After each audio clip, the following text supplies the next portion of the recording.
You're good. You're good. Here we go. Yay! We're live. Hey. I should share a link. Yes, I need to do that Um, too. and actually, the other day, like Tuesday when I was here at home, like I spilled Mhm. Pepsi on my keyboard, so now it's all sticky. Oh no. But yesterday I bought a new keyboard and a new mouse, Oh, that's good at least. hopefully I get that soon and I don't get sticky keys. At least it was just a keyboard. Yeah, it's just the keyboard, so luckily it's not like anything crazy. But That's good.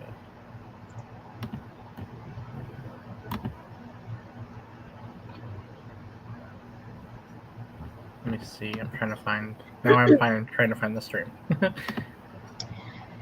and I literally like before I took a shower, I got a Barnes and Noble package, so Oh, I have books. Well, I just have manga, but I have books.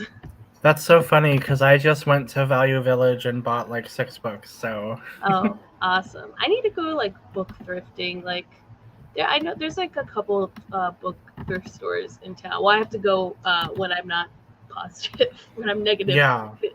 But yeah, I need to go because there's a lot of like, well, maybe I'll just reread a bunch of the old books that I have from college, like because I took a lot of like literature and play reading classes, and then had like a young adult literature class.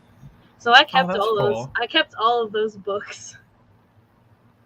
Were there any that you really liked from that? Let's see.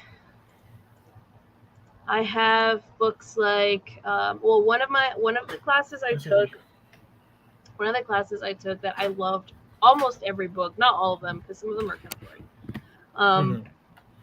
but I took and it was an accelerated class, so it was only like 7 weeks. So Hmm. that was like one of the classes that I'm like, okay, I can't like slack off in this class. We'd read a book like every week, Oh so we yeah. read like 7 books, like novels, and we'd have to like write about stuff. But the class subject was like they were all stories about biracial characters. Ooh. Okay. So I have books like that. Those books were really good. Like there's a book. There's like most of them, not all of them, but a lot of them are about like biracial, like black and white characters. Hmm. So like one of their parents is black, one is white, and a lot Yeah. of it also has to do with like white passing. Oh yeah. Yeah. So that was like super interesting. There's like a Hmm. lot of really good, interesting stories like that I didn't know existed before I read them because they're not like shoved in your face or like Yeah. they're not recommended a lot. But Right.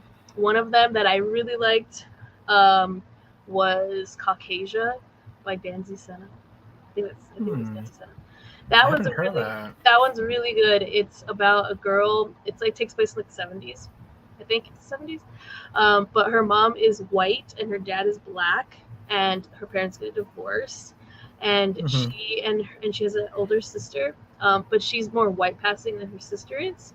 So her sister goes to live with her dad, and she and her mom, like the mom is like a very like her mom's basically like a hippie, so she like kind of gets caught in like some illegal stuff during that time. Hmm. So the main character and her mom, they like her mom dyes her hair and everything, and they like run away, and she the main character, she passes for a Jewish girl. Okay. Like they specifically make their backstory that like she's Jewish because she doesn't look, because she's more white passing, but you can tell she's not like blonde hair, blue eyed white person. So they Right. just say like, oh, we're Jew. Her dad was Jewish, and he's dead, and he's a Mhm. professor at some school or whatever. So like they like make this backstory, and then they like move to a different place, and then it's just like her kind of like growing up with that. But Hmm. she's like 14 or something, and like it's just about them like trying to find a place to live and everything. And it That has sounds stuff. interesting. It's really interesting. It's a really good book, and it has themes of like sexuality and stuff like that. Like it's the 70s, so she uh like experiments a little bit, kind of. She's only like 14, but like she talks about how she meets up with like they were like at a women's shelter or something, and so she kind of experimented with like another girl that was like her friend. They didn't like actually really do anything like super intimate or anything, but kid, at that age you kind of like you just kind of do what you see adults doing. And Right. you're just curious. But she talks about that, and then when they like move into this like house that like they basically her mom like finesses her way into like living on this family's property in like their little like side house or whatever. And the son of that family, he's like a little bit older than her, but like they kind of like flirt with each other. He's kind of scummy. That guy just smokes weed a lot in that story in the book. But he's like an older guy. He's like 17, so he's kind of like he kind of tries to take advantage of her and stuff. But yeah, and then like like it's the 70s, so like some of the like obviously the author wrote it this way, but like the some of the dialogue is like the language, yeah, the language, like it's kind of like, oh shit, like that's a little racist. Yeah, like the guy, like he calls her Pocahontas because he's like, you look Native American to me. Oh my god. Like she's not, but he calls her. That's her. It's like his pet name for her, whatever. Oh. Yeah, it's the 70s. Yeah. It did come out in the 70s. It just takes place during that time. Oh, interesting. I forget when it came out, but it's a really good book. I really liked it. That one's really good. I've read Mexican White Boy, which is about this kid who his mom's white and his dad's Mexican, and they're divorced, and he's spending the summer with his dad's family. Yeah. So he's like meeting the Mexican side of his family that he doesn't know very well because he lives with his mom and they live in a really nice neighborhood and stuff. So he's like he's used to like all the fancy white shit that they have in their neighborhood. That one's good. I really liked the book. There's another one called Monkey Hunting. I forget who wrote it, but that one, it's like that one was really interesting because that one like it starts off in like the 1800s. And it takes place in Cuba, but it's about Chinese immigrants that go to Cuba. Oh, that sounds interesting. Yeah, it was really interesting, and you just like basically, and it follows like different members of like this family. So like you start off with like the first guy, like he goes from China to Cuba, and he like establishes himself, and then he falls in love with the I don't remember if she's actually Cuban or if she's like another ethnic group or something like that. But they fall in love, and they like he takes care of like her son and stuff, and like basically like they build like there's like a Chinese community in Cuba. Like that's true. And so like you go throughout like the different like members of this family. So you have him. You get to learn about like his daughter that he left behind because he has a wife in China and stuff. And like you learn about his daughter that they like raised as a boy, and like her journey, and stuff like that. And then like you learn about like his grandson, his great grandson, who like fought in like Vietnam for the U.S. Yeah, it's really interesting. Like these characters, like they never meet each other basically because it's like it's a timeline, but it's a really interesting story. But it's like interesting because I'm like I never thought that like I knew there was like a Chinese community in like Mexico and stuff because of the railroad and things, but I didn't know about Cuba. It's like that was interesting. Yeah, that one was good. There's another book that I had to read. It was called Ceremony. It's about a half Native American, half white guy, and who also like fought in Vietnam. That book was really boring though. I read that previously like in high school, and I didn't like it in high school. I thought it was boring, and I didn't like it when I had to read it again. But that was a really interesting class. Like I still have all those books, like the young adult ones. I have like that one. Like I tweeted about it the other day. Like the banned books. There was like a fan fiction picture like that went viral at like Barnes and Noble. Yeah.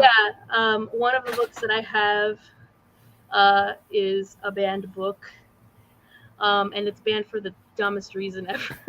I actually just bought one at the thrift store that I've been wanting to read because I love this author. It's All American Boys Oh, okay. by Jason Reynolds and Brendan Keeley.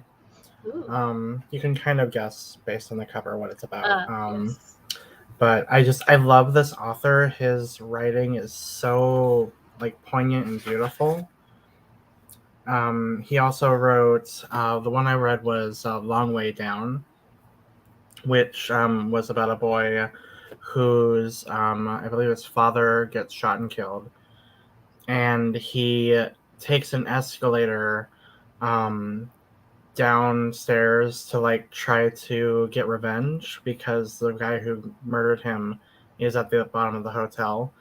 But the whole trip, it's written in verse, and the whole Oh, trip he sees like the ghosts of all of the people in his life who have died from gun violence.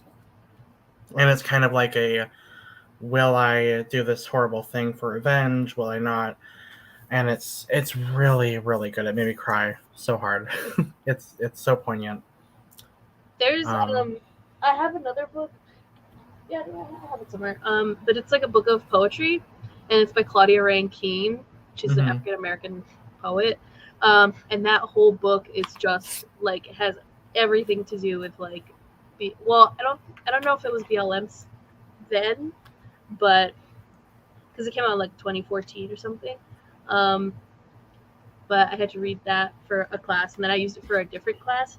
mhm. But her poems are like really, really good. They're very poignant. There's one poem that literally is just like we remember, and then it has like all the names of like all these African American men and women, and teenagers that died because of police brutality. And it's literally Mhm. like that's the whole thing, and it like fades off the page because it's like a never-ending like list, I know. unfortunately. And then you can It's go to her, important to talk about though. yeah, and you can go to her website, and like some of them she has like visual like videos that go with like the poems, and it's like her reading the poems aloud. It's Hmm. really good. They're very like powerful I'll have to poems. look into that. Yeah, it's really really good. It's called Citizen, and the cover of the book, Citizen. is a hoodie. It's like a black I'm gonna hoodie. look it up right now so I don't Yes, forget. it's good book. It's good poems. They're very powerful. Is it Claudia Rankine? Yeah, Claudia Rankine. Crankine, sorry. Yeah, they're really good poems. Very I'm powerful. gonna add it to my Amazon cart Yes, do it. so I don't forget. Yeah, and then you can go to her website, and then you can click on the videos, and then you can like listen to the poems and stuff Ooh. being I read love that. aloud. I Yeah, love audiobooks yeah, too. like her husband is like a filmmaker or photographer or something, so they made like the videos. You can go to like her website, so they're really good. That's so Um, cool. yeah. What was another book? Oh, there was another book that I had to read for that biracial class. It's called Oreo. You can tell what kind of person it's about. Hmm. But she's half black and half Jewish, like specifically. Okay. But that one was pretty good too. It's not that long. And what else? I took like a regular like young adult literature class, like ones you would read like in class for like school. Hmm. So like we had to read like The Catcher in the Rye, Yeah. and which I enjoyed that book. I liked it. I never read that in school. It's an interesting story. Like you're just kind of yelling half the time because you're like, oh my god, like stop being dramatic. But Hmm. then when you get to the end, I felt like okay, I kind of understood more of like the point Hmm. of it, and I'm like, okay, well, as long as you see the innocence of your little sister and you're not gonna like mess her up, you're gonna keep her from that, then that's fine, I guess. What a Right. weird book. Very interesting book though. I'll probably read it again at some point. Hmm. We had to read that. I had to read stuff like The Book Thief, Oh, I want to read which that so bad. I which didn't read that I one. really liked. I I have a loved that copy. book. It's so good. It was so good. Like the movie's good too, Hmm. but I would read the book first. The perspective is very interesting.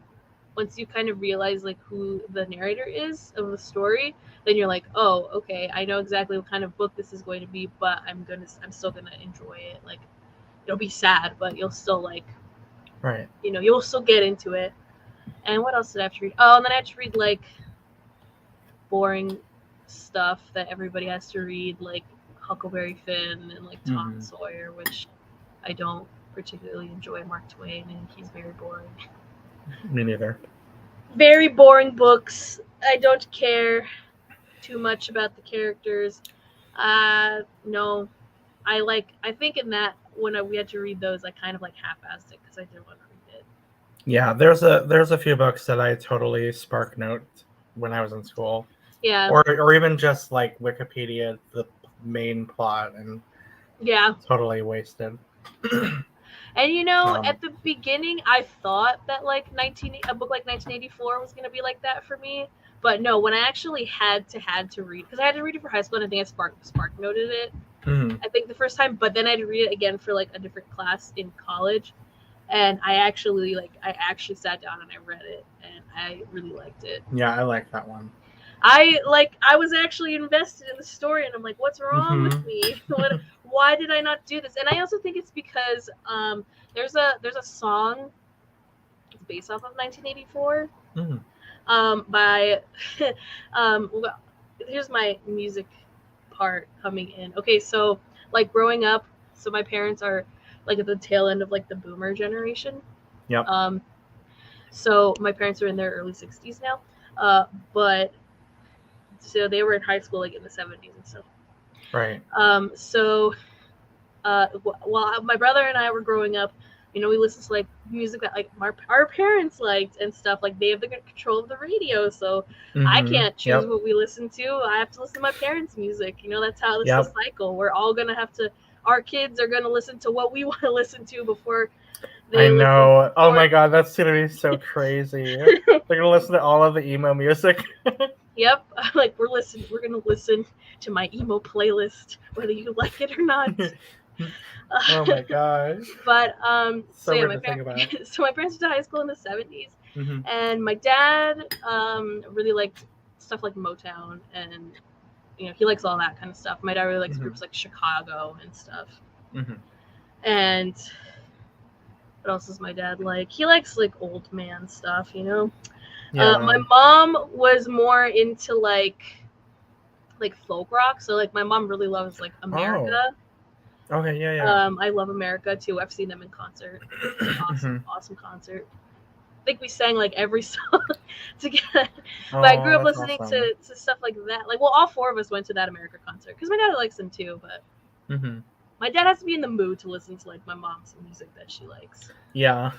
Because that's just my dad's personality. But my mom likes stuff like that, and so my parents, they also like stuff like Seals and Crofts, Poco, Bread, Hall & Oates, like 70s and 80s Hall & Oates, because they were popular in the 70s and the 80s. And I like Hall & Oates too. I love Hall & Oates. I do too. They're awesome. And my mom's probably her favorite artist of all time is Todd Rundgren. He sings the song "Hello, It's Me." That's probably like his most popular song. So my mom she's met him too. So like, whoa. Oh, that's cool. She got to meet him, and he's still alive. He's like he still does music and stuff. He tours with like Ringo Starr. This tour he'll tour with Ringo Starr. He'll play in the band. That's so cool. But Todd Rundgren had several bands, but one of like his, I guess, popular, most famous band was a band called Utopia. And have you heard the song "Love Is the Answer"? Or you've heard of that song? Maybe. It goes like "Love is the answer." It got popularly sung by a different group, but it was a Utopia song first. Okay, like they sang the song first, and then someone did a cover of it, and that version got more popular. Anyway, Utopia, they have a song based off of 1984. It's called "Winston Smith Takes It on the Jaw," and it's a really cool song, but it tells the story of 1984. And it has all the references of everything. Like they're like the rhyming, they use like the words in the book. Like they talk about That's so memory holes cool. and prole and being a prole and the anti-sex youth and Mm-hmm. like telescreens and stuff like that, and like listening to that song so many times, I'm like, okay, maybe I will read the book one day. And then when I had to read it, I'm like, okay, I was into it. And so like song like the song's really cool. It's a really cool song. I wish they had made a music video for it, but they never did. Hmm. But it's a really fun song. And like, yeah, my brother loves that song. Like, he had to make a presentation or something for class like in middle school one time, and he used that song. Oh, that's so And, like, he made a cool. video and everything. I Even though did. I don't think he read the book, obviously for middle school, but Mm-hmm. Yeah, I did something very similar. Because I took a movie class, and we had to like match a song to a movie, and I matched the Battle of Evermore with like a scene from one of the Lord of the Rings movies, mm-hmm. because that's what it's about. So it was a pretty fitting song to use. That was a really cool class, though. We also like um, I forget what the correct term is. I have a friend who's really into film that would probably scream at me, but basically did like the sound effects for movies, but you use like you're basically making improvised sounds. Like that's something it's just interesting. I don't know. Yeah, It was cool, and like like the I did. sound design and stuff. Yeah, basically. I did the scene where in the Indiana Jones and the Temple of Doom in the beginning where they're at the like casino and Mm-hmm. like there's a shootout or something. I don't know how I it wasn't that great, but it was kind of cool and fun to like experiment with sound effects because you basically mute the movie, you Yeah. mute it and then like make sounds as it's going. Oh, that's awesome. Yeah, so Yeah, it's like a sound design, sound editing kind of thing. That's yeah, cool. it was cool, That's and cool. I was in high school too, so I mean Oh, it wasn't like super extensive. I feel like if it was a college course, it would have been really much more like interesting, but that's just one of those like classes that I really liked in high school. So, yeah. I took like I don't think I had like interesting classes. I took forensics in high school. oh Like that really? was fun. Yeah, I had a because I had like a science credit already for like regular science or whatever. So like as a Mm-hmm. freshman, I took biology when like regular freshmen would take like I don't know, whatever the regular science was, ninth grade science. But I took biology, and then I took physics. No, as a sophomore, I took chemistry, and then I took physics as a junior, and then my senior year, I could kind of like choose like a fourth science or fifth science thing, and I chose forensics because I could have chosen like anatomy or something, but no, I chose forensics because I like true crime and cop shows and stuff. That's cool though. Like, yeah, it was super cool. We did like ballistics, we did tire treads, Mm-hmm. we did like blood splatter. Like, it was cool. Oh, Yeah, it was really cool, really cool. that's And then really we had to awesome. do, yeah, and then like there was one presentation where it's like, oh, you have to work with a partner. You just do like a presentation on like a serial killer. That's so So cool. yeah, so we did a serial killer. I think me and my partner, I think we did like Ted Bundy or something. Mm-hmm. And we put the picture of him after his execution in there too. So that was cool. That's great. I'm Yeah, glad that your class allowed you to do that. That's yeah, so yeah. cool. Well, I don't know if we were allowed to. We just did it. Oh, you just We're did. just like, yeah, we're just like, well, I think it's because my partner, she was Googling pictures and like that picture was on Google. And she's like, yeah, let's put that picture of him because he was Mm-hmm. electrocuted.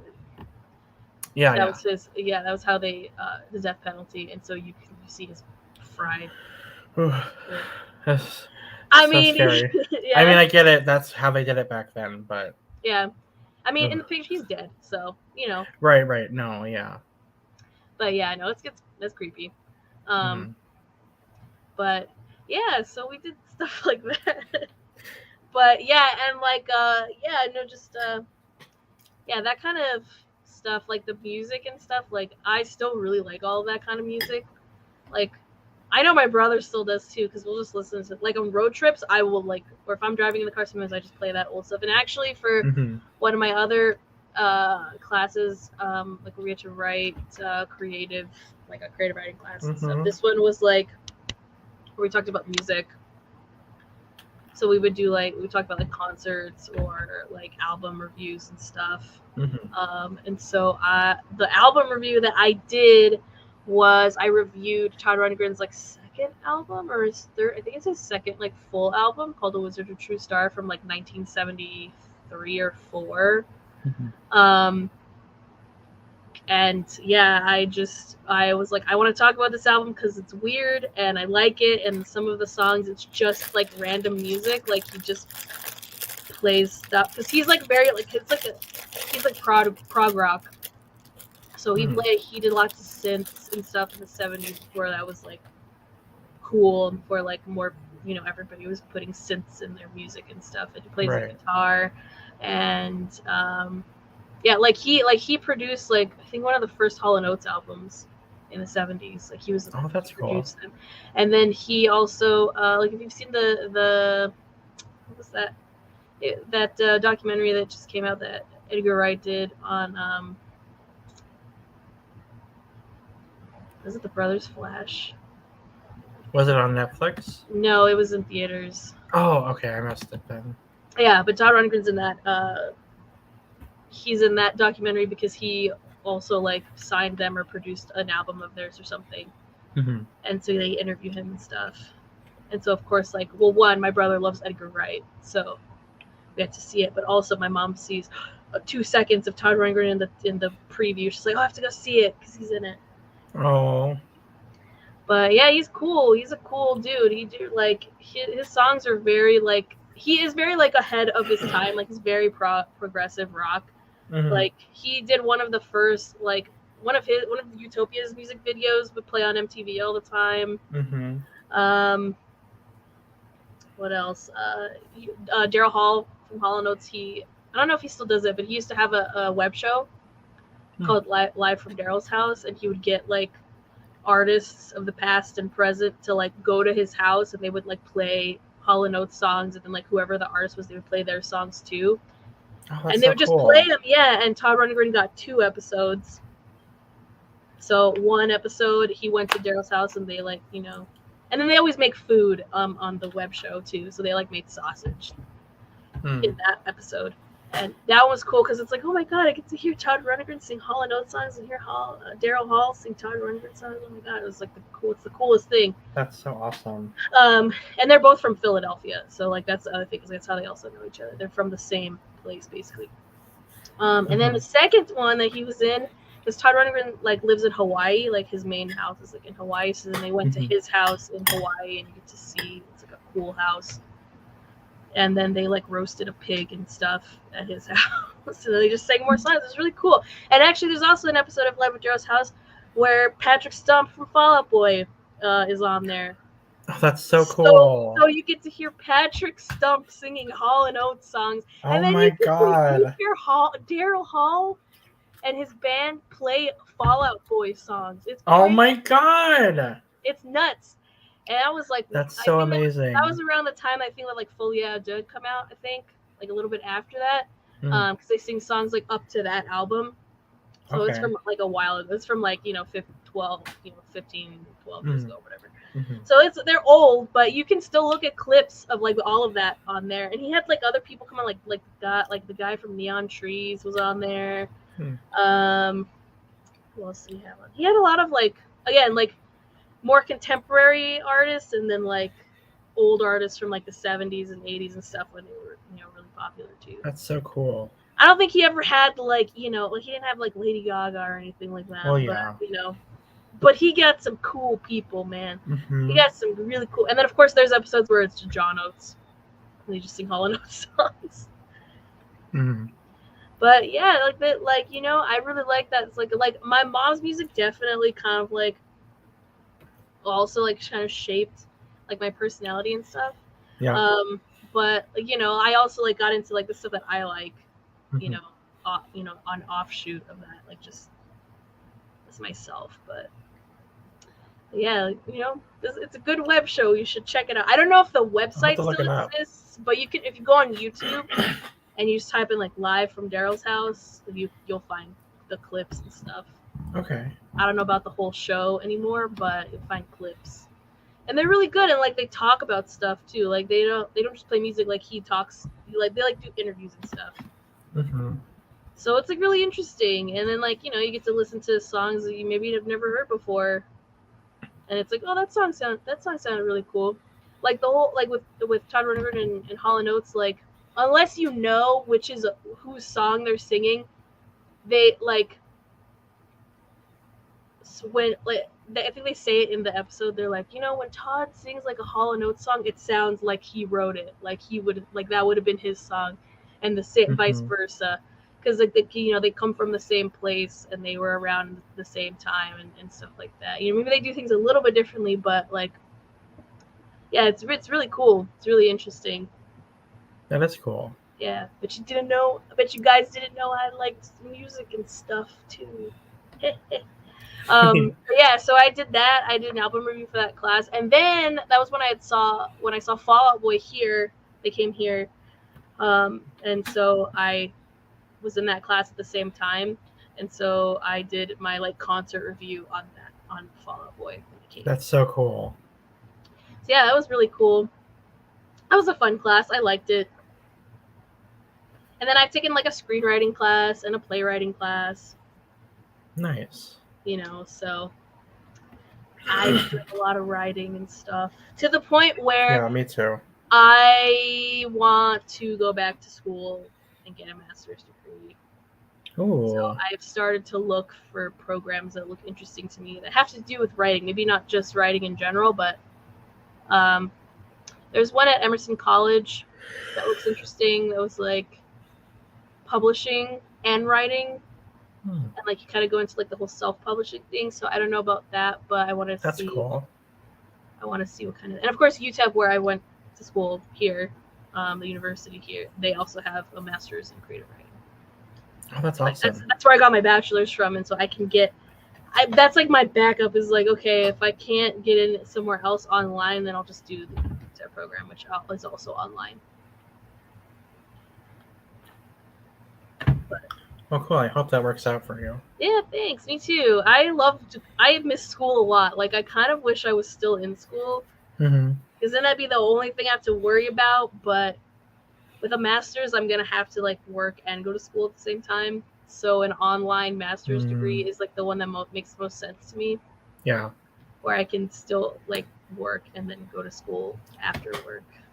And do it at my own pace. But still also, like, learn and get it done and everything. But that's good. Yeah. How's work going? When I don't test positive for COVID, I'm getting to do a little bit more now since I've been there for over a year. That's good. So like I have an email with them now, and I get to work at a computer sometimes. But it's still mostly like me, like helping with the embroidery and screen printing and stuff. Like I still have to go make deliveries and all that junk. Right.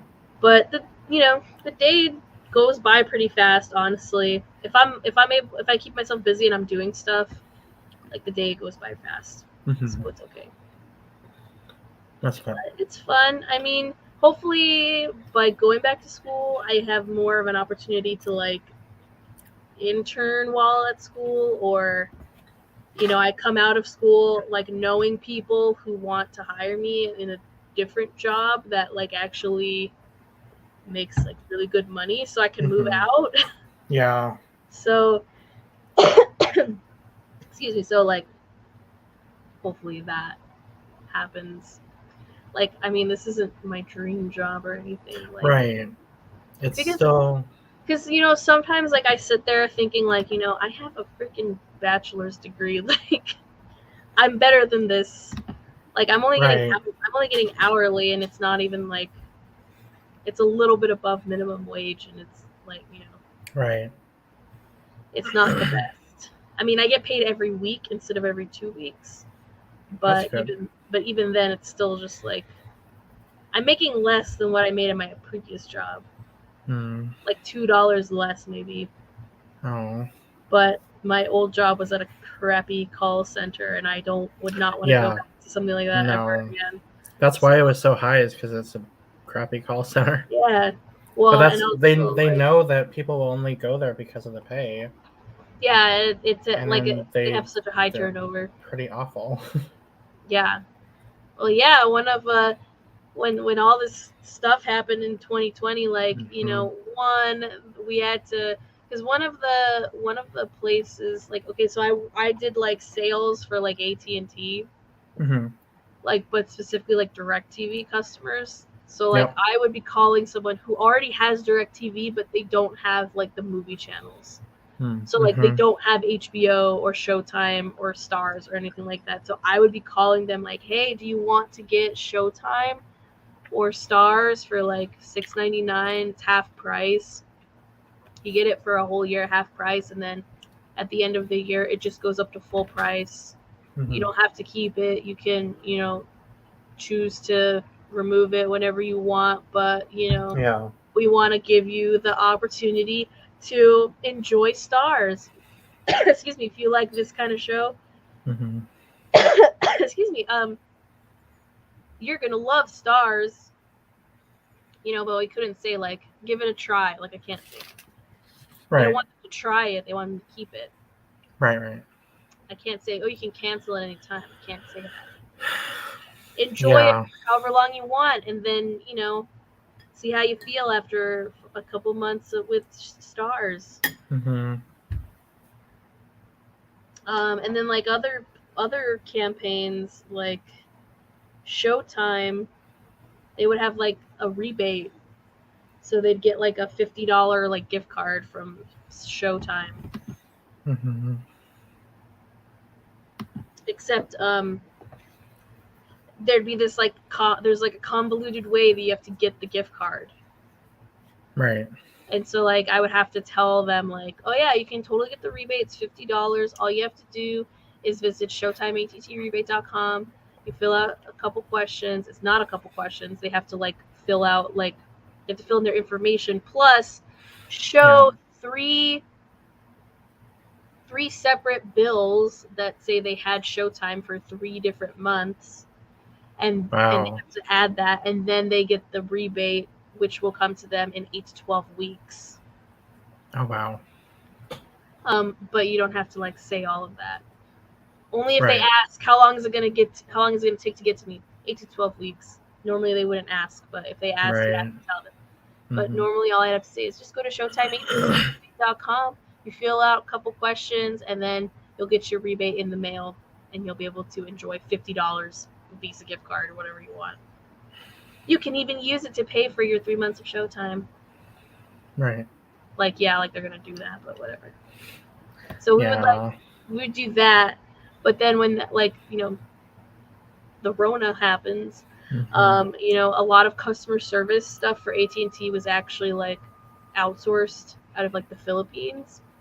Hmm. And so like a lot of call centers there that are like call centers where like they sleep there, like they have like little rooms where they go and just sleep, Oh wow. and then they come back and they work for 8 hours, and then they go to sleep and then they work for 8 hours or whatever. They don't Mm-hmm. even actually go home. Like those That's got crazy. like that kind of call center like got compromised, so they had to transfer the customer service to us, which like I didn't have training for that. I don't know how any of that works. Mm-hmm. So then they do this ghetto ass training for us where, oh, we've already had cases in, this, where we live in the US, just in the country in general, and like, people are getting sick. Oh yeah, no, Mm-hmm. don't worry. We're gonna like give you guys. They gave us this ghetto ass training, basically, and they put us all in one little room together, right next to each other. We didn't wear masks or anything like that because this is before all of that. This is when people Oh. started getting sick, like March. Okay. Yeah. But still, like they're putting us. We're not 6 feet apart. We're Right. like right next to each other, and we're all in one small room together, learning how to do customer service stuff, even though once we actually started getting calls from people, I couldn't do anything. I couldn't change anything. Right. I didn't have the training. I didn't have access to all of that. That's so stupid. And so what we were basically doing was like, oh yeah, I can help you with that. Like we would have to say that, like, how can I help you? And they tell us the problem. Oh yeah, I can help you with that. We really couldn't. And the solution most of the time was look at the giant list of other phone numbers they gave us. Okay, I'm gonna give you this phone number to this other person that you can talk to that can actually help you. Here's the phone number, and then they'd be like, what the heck? You know, and with customer service, like I can't hang up on them till they hang up on me. Like I can't just cut them off and hang up. That looks bad on customer service. With the sales, I could hang up. If they say no like 3 times in a row, if I try and try and try to get them to buy the thing, they say no 3 times. Like, okay, thanks, bye. Hang up, go to the next person. Because I was calling them, they weren't calling me. Customer service, Right. they're calling me. So I can't hang up on them. Oh, I see. You know, they already think customer service sucks. Don't want to like give them more leeway to like leave AT&T as a customer. Yeah. Or DirecTV. And also with the customer service, I could see on their profile with like other agents would like you can leave comments on people's profiles. Mm-hmm. So like you can look at the comments and see what other agents are saying. So some people would be like, this person says racist things over the phone, or this person gets very aggressive. Right. Or like, you know, like they would leave comments like that. So I could leave comments like that and just, you know, warn other people like, hey, watch out, this guy is like sounds really racist or whatever. Mm-hmm. But yeah, so they made us like train very close to each other, and then when we did have mask mandates and stuff, like the managers didn't wear masks if they didn't want to. Yeah. We had to, I guess we could. I did. And then the whole like work from home debacle, like it took them forever just to like get that go through. Mm-hmm. So for a while I had the work computer over here. And that was like stupid dumb rules which I didn't follow because like fuck that. But like some of the rules is like you have to have a clear desk, so you can't have your phone out on the desk. You can't be doing other things. Like you have to be in a room that's like away from everybody. If you have to be by yourself, like no one else can be in the room with you because there's customer information on the screen. Like even I had to lock the computer even though like I'm the only one I'm in my room. Like no one else is gonna come in here. I still had to lock the computer. That's crazy. Which is so stupid because they can't see you anyway. There were no like cameras on those computers. They're old computers. They don't have a webcam built into them. So like, I was like, fuck that, dude. I would be playing my Switch while I'm waiting for a call. Like I'd be playing Breath of the Wild. I'd have my little wire headphone here with like the headset on. I watched all of Steins Gate. All of Steins Gate. Steins Gate and Steins Gate 0 while I was talking to people on the phone because I got so bored just waiting and waiting and waiting. I love that show. Yeah, that show's awesome. I love Steins Gate. It's so good. It's so good. Man, I cried so bad at the end. What the hell? We can talk more about fun stuff too. Yeah. But like, yeah, I did that. I played. Okay, so I had not played Obey. This is when I actually got way into Obey. Oh man.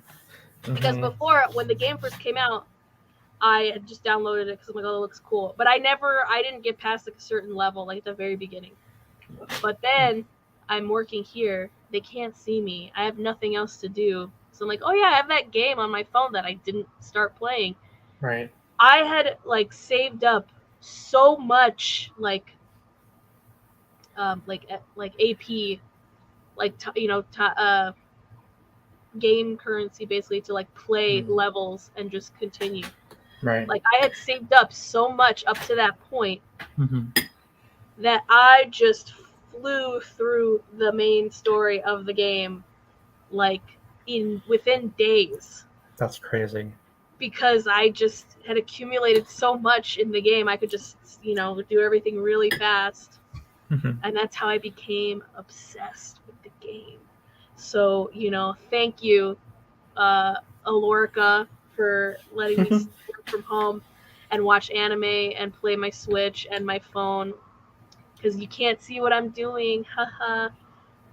That's amazing. And then eventually, and like, as long as you were like doing all right, they wouldn't ask you to go back Mm-hmm. to stop working from home. So I made sure that I at least tried. I would at least try sometimes because Mm-hmm. I'm like, well, I haven't gotten a sale. I need to try. Right. And then eventually, and then my friend, one of my best friends, like she got married, so I went to her wedding, and I had to go by myself, which sucked. Like all of us, like my whole family, we were invited, Mm-hmm.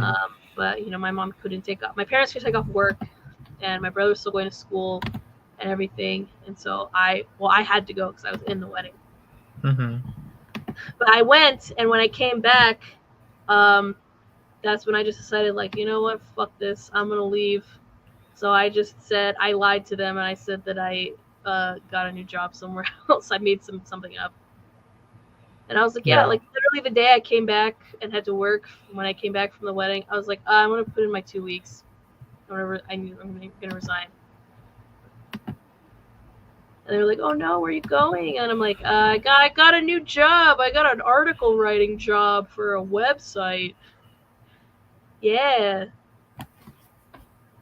Yeah. So I was tired of it. I was like, yeah, I was so bored and I hated it and I would cry Yeah. all the time. I remember that.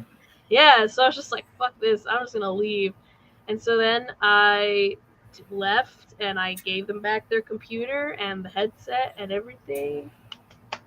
And then like a month or two after I left, the one that I worked at got shut down. Because Whoa. I think they got bought by somebody else, or someone else bought the building or something. But now there's only one call center from that particular business, because there were 2 locations.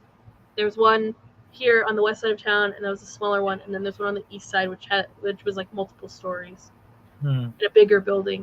That one still exists, and I think they just moved everybody from the west side to the east side. Which I'm like, that sucks for those people, because a lot of people who worked at this one didn't even live in El Paso. They lived in like Chaparral, which is like in New Mexico, or they lived in Las Cruces, which is like 45 minutes away from here. So they didn't even live in El Paso, but they would work because the west side of El Paso is close to like the New Mexico border, like close to Right. Oh, that's crazy. So, or they're close to like the little towns, like Anthony, New Mexico, and stuff like that. So. Mm-hmm. Those people, it sucks for them. They gotta travel extra time. So I don't know. Yeah. But also a lot of people were tired of the way that everything was going down at the call center. Like one of the managers, who was my manager at one point, she passed away because she was sick. And it's like, well, what else could it have been that she died from? Right. Gee, I wonder what it was. I wonder why. Maybe it's because the managers weren't wearing masks. Yeah. And I wonder if it's also because, at that point there's no vaccine or anything. But it's like, she's been gone for like 2 weeks. Like, yeah, she's sick. Like, yeah, okay.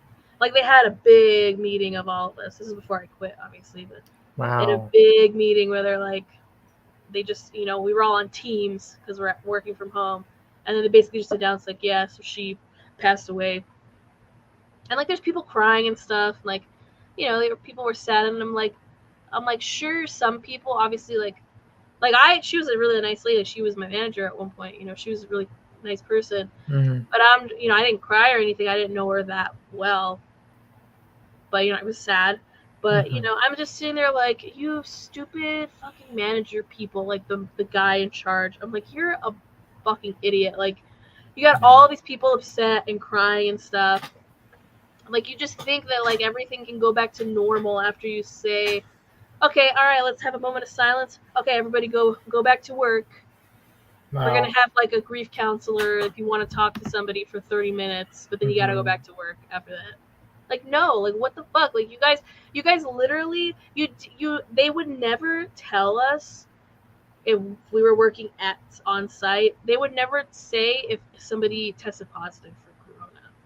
Oh, yeah. They wouldn't say anything. They would not say a damn thing. They would not tell us if someone tests positive. So it's that's awful. How? Of course she passed away. How do you think? Where do you think she got it from? I guarantee you that Mm-hmm. woman did not go anywhere else besides work and home. Yeah. She was an older lady too. Like she wasn't like decrepit old or anything, but she was like like my parents' age basically, in her Yeah. 60s probably, Oh.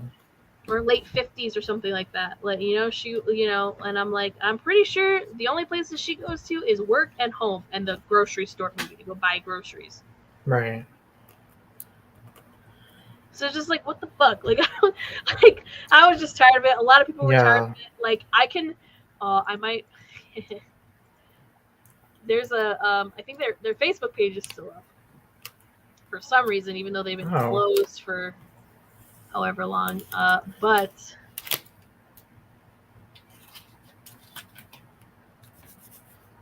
yep, their Facebook page still alive, and it has the old building and everything. And actually, I've passed by the old building because I lived like 10 minutes away. Mm-hmm. I've passed it several times. The sign's gone, everything. It's always an empty parking lot, and I just laugh. Mm-hmm. I laugh every time I pass by. Yeah. But one of my coworkers who worked there with me, Mm-hmm. his review is still here. Oh my gosh. It's still here at the very top. And he wrote this November 17th of 2020. So this was like right after I left. And a lot Okay. of other people, because we would have, so on our work computers, they had like this little chat service where you could type and chat with each other. And you can have like private DMs and stuff. Mm-hmm. Even though I think apparently like they weren't really all that private, because I think AT&T could still like, it was, if they wanted to look into like your They past could see it. still see it. But I don't think Mm-hmm. like in real time or anything, because like we would be talking shit all the time. Yeah. Like we'd make little groups and stuff, so I would be in DMs and stuff. So like I wasn't like that bored. I would be talking to other people, like Mm-hmm. because they can't see Right. me. Right. It's not like this where I can see you and have a webcam and stuff. Yeah. But I'm gonna read it because it's hilarious. So this is my coworker. His name's Michael. I won't say his last name, but he was cool. He was chill, nice guy. He says, would not ever recommend this job to anyone. Poor HR, poor management in the DirecTV department.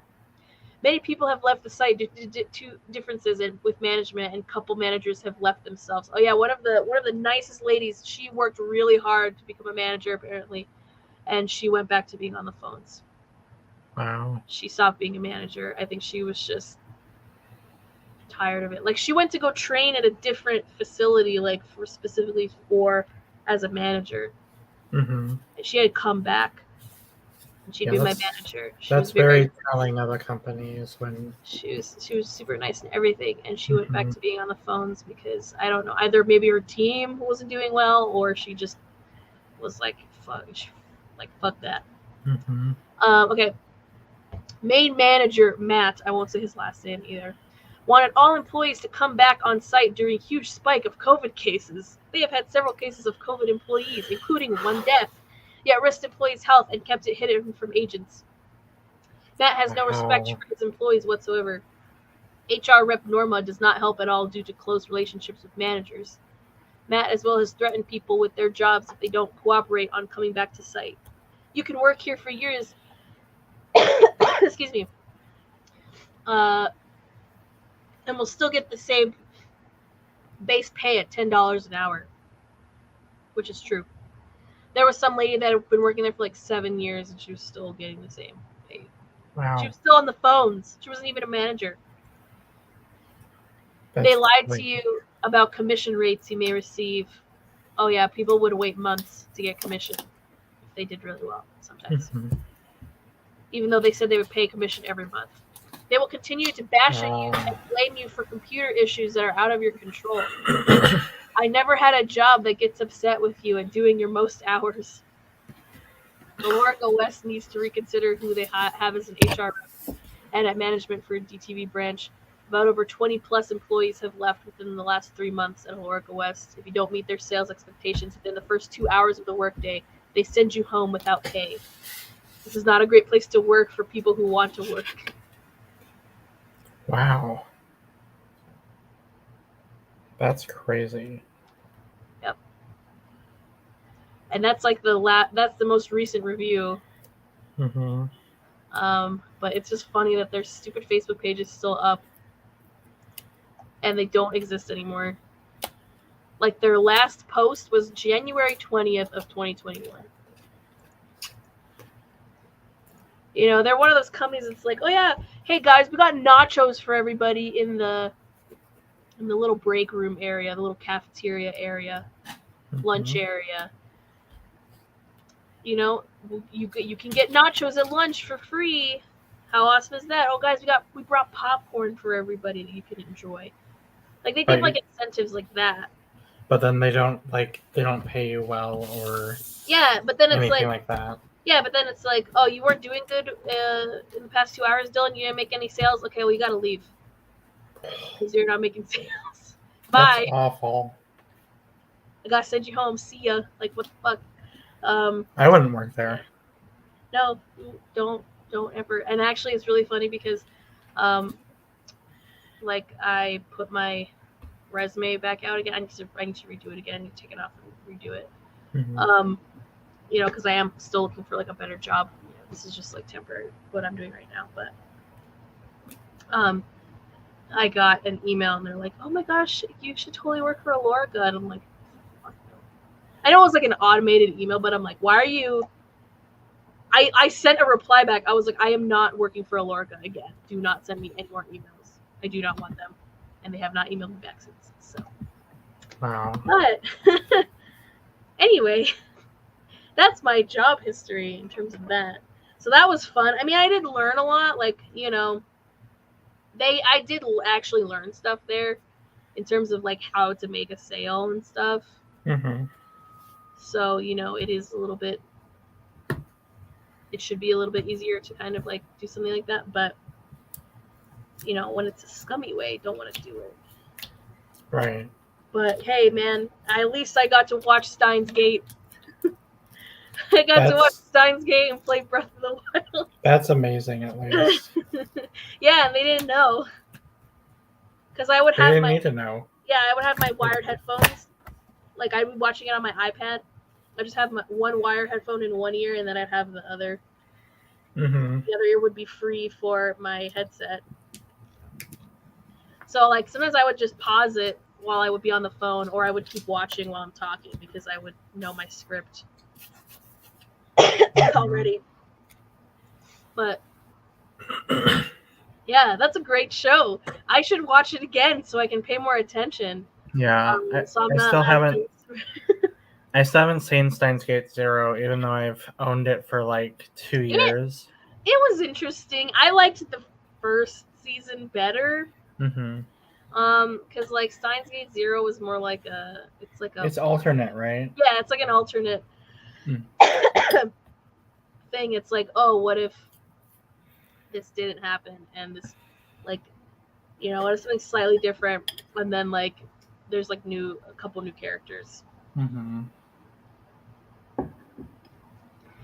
And then it's like, okay, so this person is like not in the show anymore technically, or it's like, but yeah, it's like an alternate timeline basically.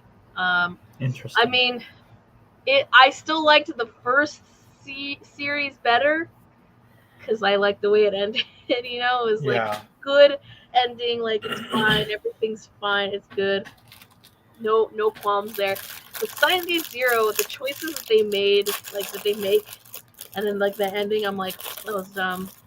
Don't like that. Isn't it the bad ending basically? Yeah, I think it's supposed to be like the bad ending of like the game or whatever. I've never played the visual novel. I've never played it, so I don't know. Mm-hmm. I think it is. That's what it's supposed to be, though. Mm-hmm. Because Steins Gate Zero, like he stops trying to work on the time travel stuff after a certain point. Hmm. Whereas in a regular show, like, you know, he keeps trying and trying and trying and trying. Right. It's basically the butterfly effect. Yeah, but Steins Gate Zero, yeah, he stops after a certain point, and so like he's doing something different. And that, for some reason, makes him wear a different outfit. I don't know why. Dang it. I guess so you can tell which is which. I liked his outfit, Steins Gate Zero, better than the regular one. Mm-hmm. He wears like a black suit and looks really cool. Yeah. But that's like the only cool part. And like there's some new characters that you're like, okay, like that character was like kind of endearing, but I'm like I could still like they didn't like they weren't in the original series, so like why do I give a shit about them now? Right. But it's good. You should watch it still, just so you could see like the differences. Mm-hmm. But I liked the Yeah, I show a will. lot. I liked the original show a lot. I watched it on Crunchyroll, Mm-hmm. so I was just and like I had to watch it subbed too, so that way I could just read the subtitles instead of having to like listen Oh, to okay. a customer and then listen to like what's going on in this ear, like in my headphones. So I watched it Okay. subbed because Right. I can read while I'm talking. I don't have to Mm-hmm. listen to what they're saying because I can read what they're saying. Yeah. So I've never seen it dub. I've never seen the dub. Oh, interesting. I've only seen the sub. So I mean, I'll watch it dubbed if I can watch it dubbed. I like the dub. I know certain people who are in the dub, and I'm like, okay, I like those voice actors, so like I would watch it dubbed, but like in terms of the circumstances, I had to watch it subbed. No, that makes sense. Which I mean, I have no problems watching it subbed because Mamoru Miyano plays Okabe, so I'm like, yeah, of course I'm gonna enjoy that.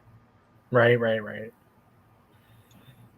don't have to understand what the hell he's saying. I just listen to his voice.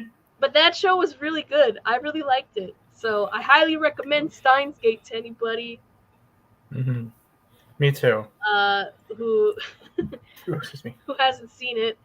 I liked it. Yeah. Oh my god, that show's 10 years old. Oh Jesus. Okay. Didn't it come out in 2013, I think?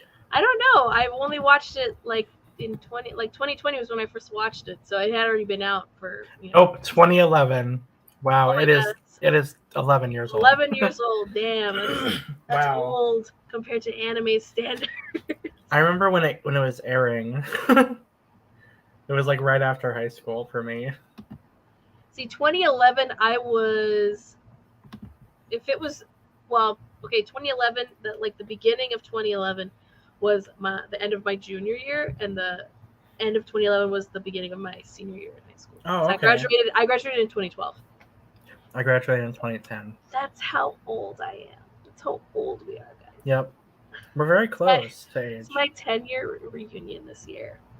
I missed mine. I was like, I don't care. I live across the street from my high school. Oh, wow. And they're doing construction because they're basically like they're just building it anew. Like all the buildings are getting torn down. Like kids are still going to school. Like they're doing it one building at a time. Mm-hmm. But they're like, so I'm like, when I actually do decide to go to a fucking reunion at this point, if they have it at the school, I'm not going to know where the hell anything is. Because all the old buildings will be gone.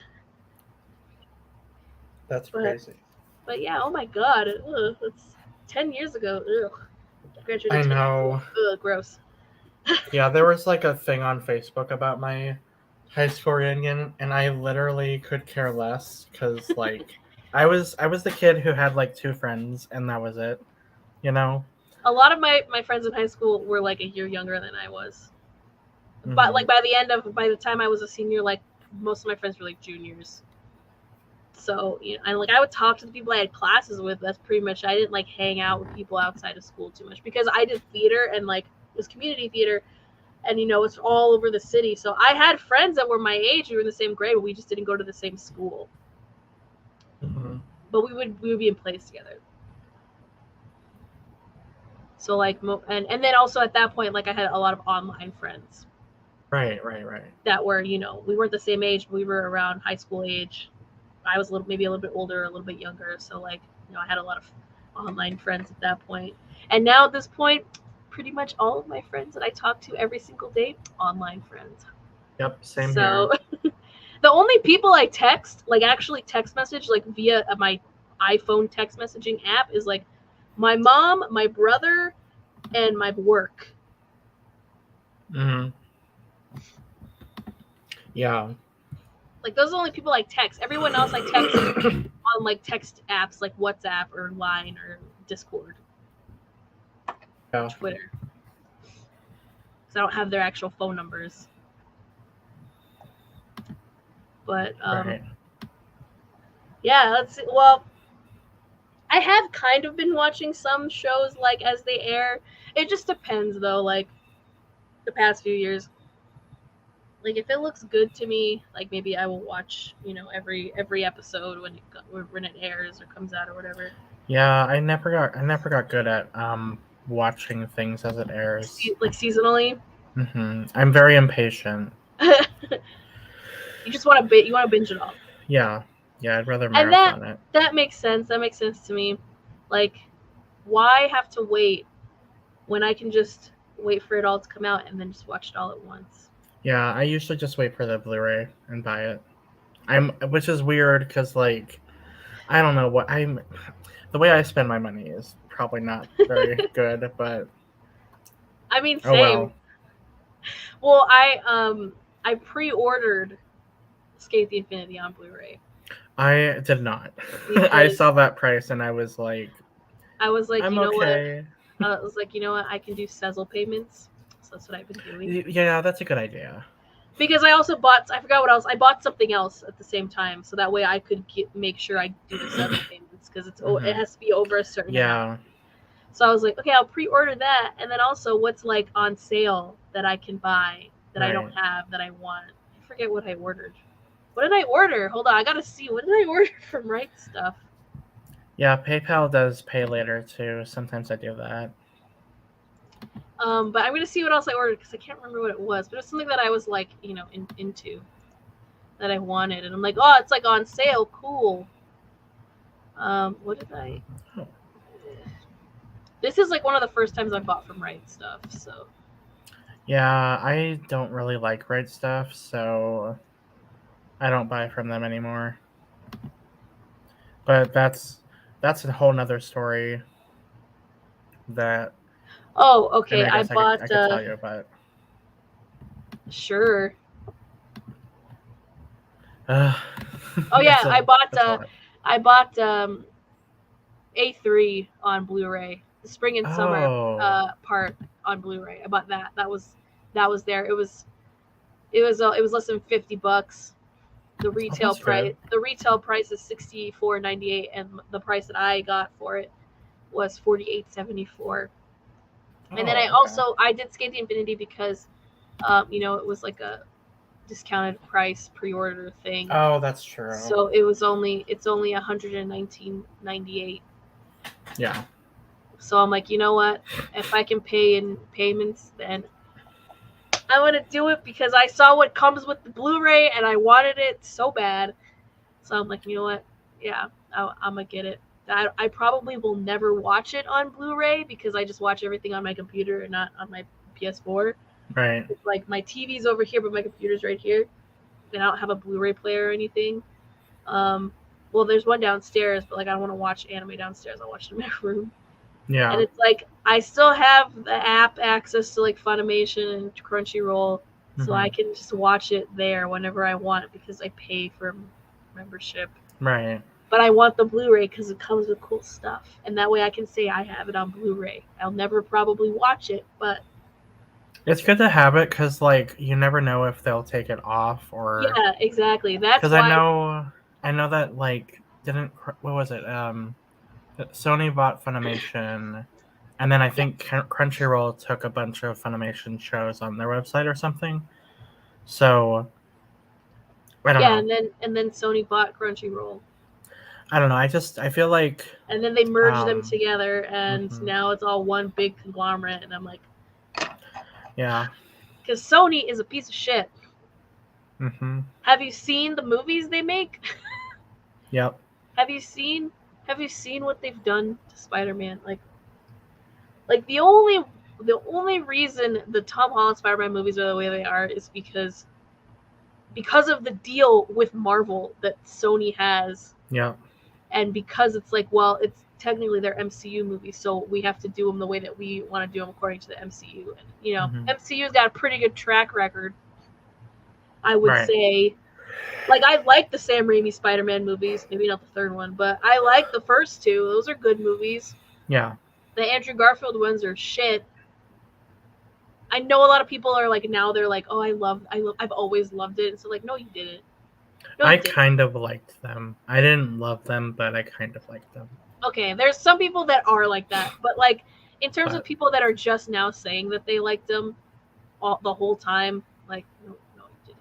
You just like them now because Andrew Garfield's character got redeemed basically in the MCU verse, and yep.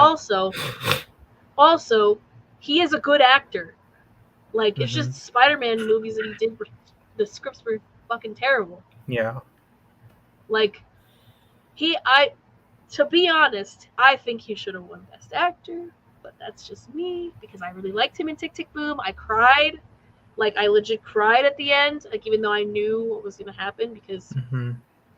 you know it's based off of a real person. Even though I don't like Rent. I'm not a Rent person. I'm not one of those theater kids. I'm sorry, guys. I don't like. Yeah. I'm not a Rent person. Like I think the reason why it was written and the story and stuff. I think the elements are beautiful things. You know, there's stories that need to be told. Obviously, Mhm. you know that the AIDS epidemic is like something that needs to be discussed. But I Right. just don't think it's boring. I don't like. I've seen Rent. Like I've seen parts of the movie, which Mhm. was not good. But I've seen like a production of Rent. Like I've had friends that have been in Rent, and I saw them perform, and they were good. Like they were good. It was enjoyable. But like I Mhm. don't seek out like I'm not one of those theater kids that like when they start singing Seasons of Love that I start crying and singing and bawling at the same Yeah. time. Oh my god, it's not like no, it's not me. It's I funny you mentioned that movie because that was the first, well, the musical, but I watched the movie. But that was the first like movie I watched with like a gay character. oh And okay. so it was kind of funny because I was watching with my friends and I literally turned to them and I was like, wait, men are an option? And they're like, yeah. Yeah. Yes, of course. And then I was like, oh, I guess well, I started questioning then. And I was like, Uh that makes sense. A lot yep. of things make sense now. No wonder I was feeling a certain way. No wonder I was so gay. So that's what being gay is. That's Hmm. me. Yeah. Yeah, that makes sense. But yeah. Um but I think John Larson's story is interesting. And I'm like, yeah, of course who else would play him but Andrew Garfield? He's Right. so good. He's so good. And I saw The Eyes of Tammy Faye. That movie was great too. I need to watch both of those. They're so good. Jessica Chastain was like amazing. Like she deserved that win. I'm I so like that glad actress. I'm so glad that she won. Um, yeah, they're really good movies. Yeah, Andrew Garfield should have won. If I was gonna cast my vote, if I was part of the Academy, I would have voted for him. Hmm. Whoa, what the fuck? How did I cut my finger? That's weird. When did this happen? I just realized my finger. When did that happen? Oh well. But yeah. So at Right Stuff, I got the A3 first half because that was there, and I'm like, oh, I like that show. I want it. Cool. I don't think I've seen that one. I liked that game too, and now the game, the English server got shut down, so Oh yeah, I heard about that. it was BS. It was BS. Yeah, no, that show was cool. It's again, I'm a theater kid, so I liked it. But yeah, it's just the main girl tries to bring back like the old theater that her dad used to work at, was the head of, but they need troops. Like they have troops for the different seasons. So she has to get as many troops, and then once they do that, then their building doesn't have to get torn down. But they're all male troops, so you get cute boys, and that's the appeal.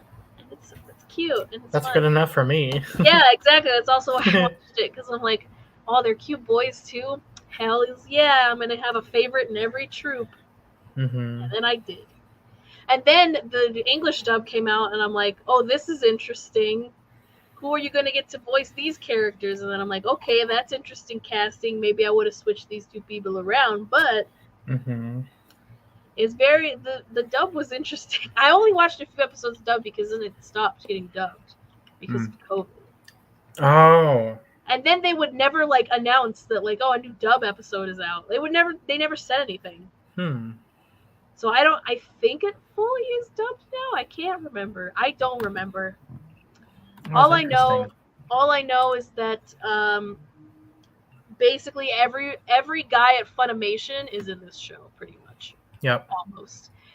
You have a list of every guy that's been in a Funimation dub in the past like 5 years. They'll be in A3 at Body. I mean, that's good. It's pretty good dub. And it's another series that has like songs and stuff. Yeah.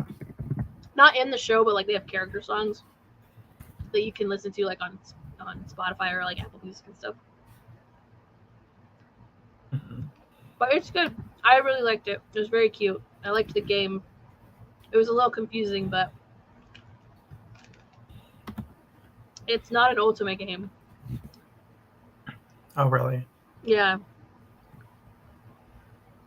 It just has cute boys in it. It's kind of like Twisted Wonderland or Idolish 7. Like, it's not a rhythm game like Idolish 7. It doesn't have rhythm elements. Like, Twisted Wonderland has rhythm elements. But it's really just like a gacha game. It's like Mr. Love or Tears of Themis. Yeah. Which are still out. Although I haven't played either game in a good while because I just have gotten too busy. But so what's the deal with rights stuff? How come you don't want to buy from them anymore? Oh, so originally, so it was during the time and during like COVID when they were having some like shipping issues. And so it was taking a while for like my package to arrive, and that was just fine. I don't really mind that. But let's see. So they said that my package was ready to ship, but that they needed to confirm some information from me. So I like called them, and they were like, "Yeah, so we need to know like, they need to like confirm my address." And also show my credit card. They had me take a picture of it front and back and my ID in order to like send a package to me. That's weird. Yeah. That doesn't sound like good business practice. Mm-mm. And I looked it up on their website, and they only require that for people who are ordering from another country. Mm-hmm. And it was such a weird thing to require for something that like they've shipped to that address before. Like, it was just so weird, and just it put a bad taste in my mouth, and I've never bought anything from them again because Did you get what you ordered? Yeah. Oh. It was fine. I just didn't like how I had to do that. So. Yeah, that's weird. Yeah, it just seems domestic shipping. Yeah, exactly. Well, so far I haven't had to do that. So I just want my Blu-ray, man. I just want my Skate the Infinity Blu-ray. Yeah. I don't blame you. But it doesn't come out till like June or July. Yeah. So I have to wait. But by the time it does come out, I will have made all my payments for it. Well, that's good. Yeah. But let's see. I'm trying to think like, is there any? Well, I think the only seasonal thing I was watching has been like Spy Family. Oh yeah, I want to watch that. I've read a little bit of the manga. It's cute. It's very cute. I like the aesthetic. I like the way it looks. Mm-hmm. Like the only other stuff I was watching like the past year was like Attack on Titan, Like I was waiting for that. Like I would wait for that. Demon Slayer season 2.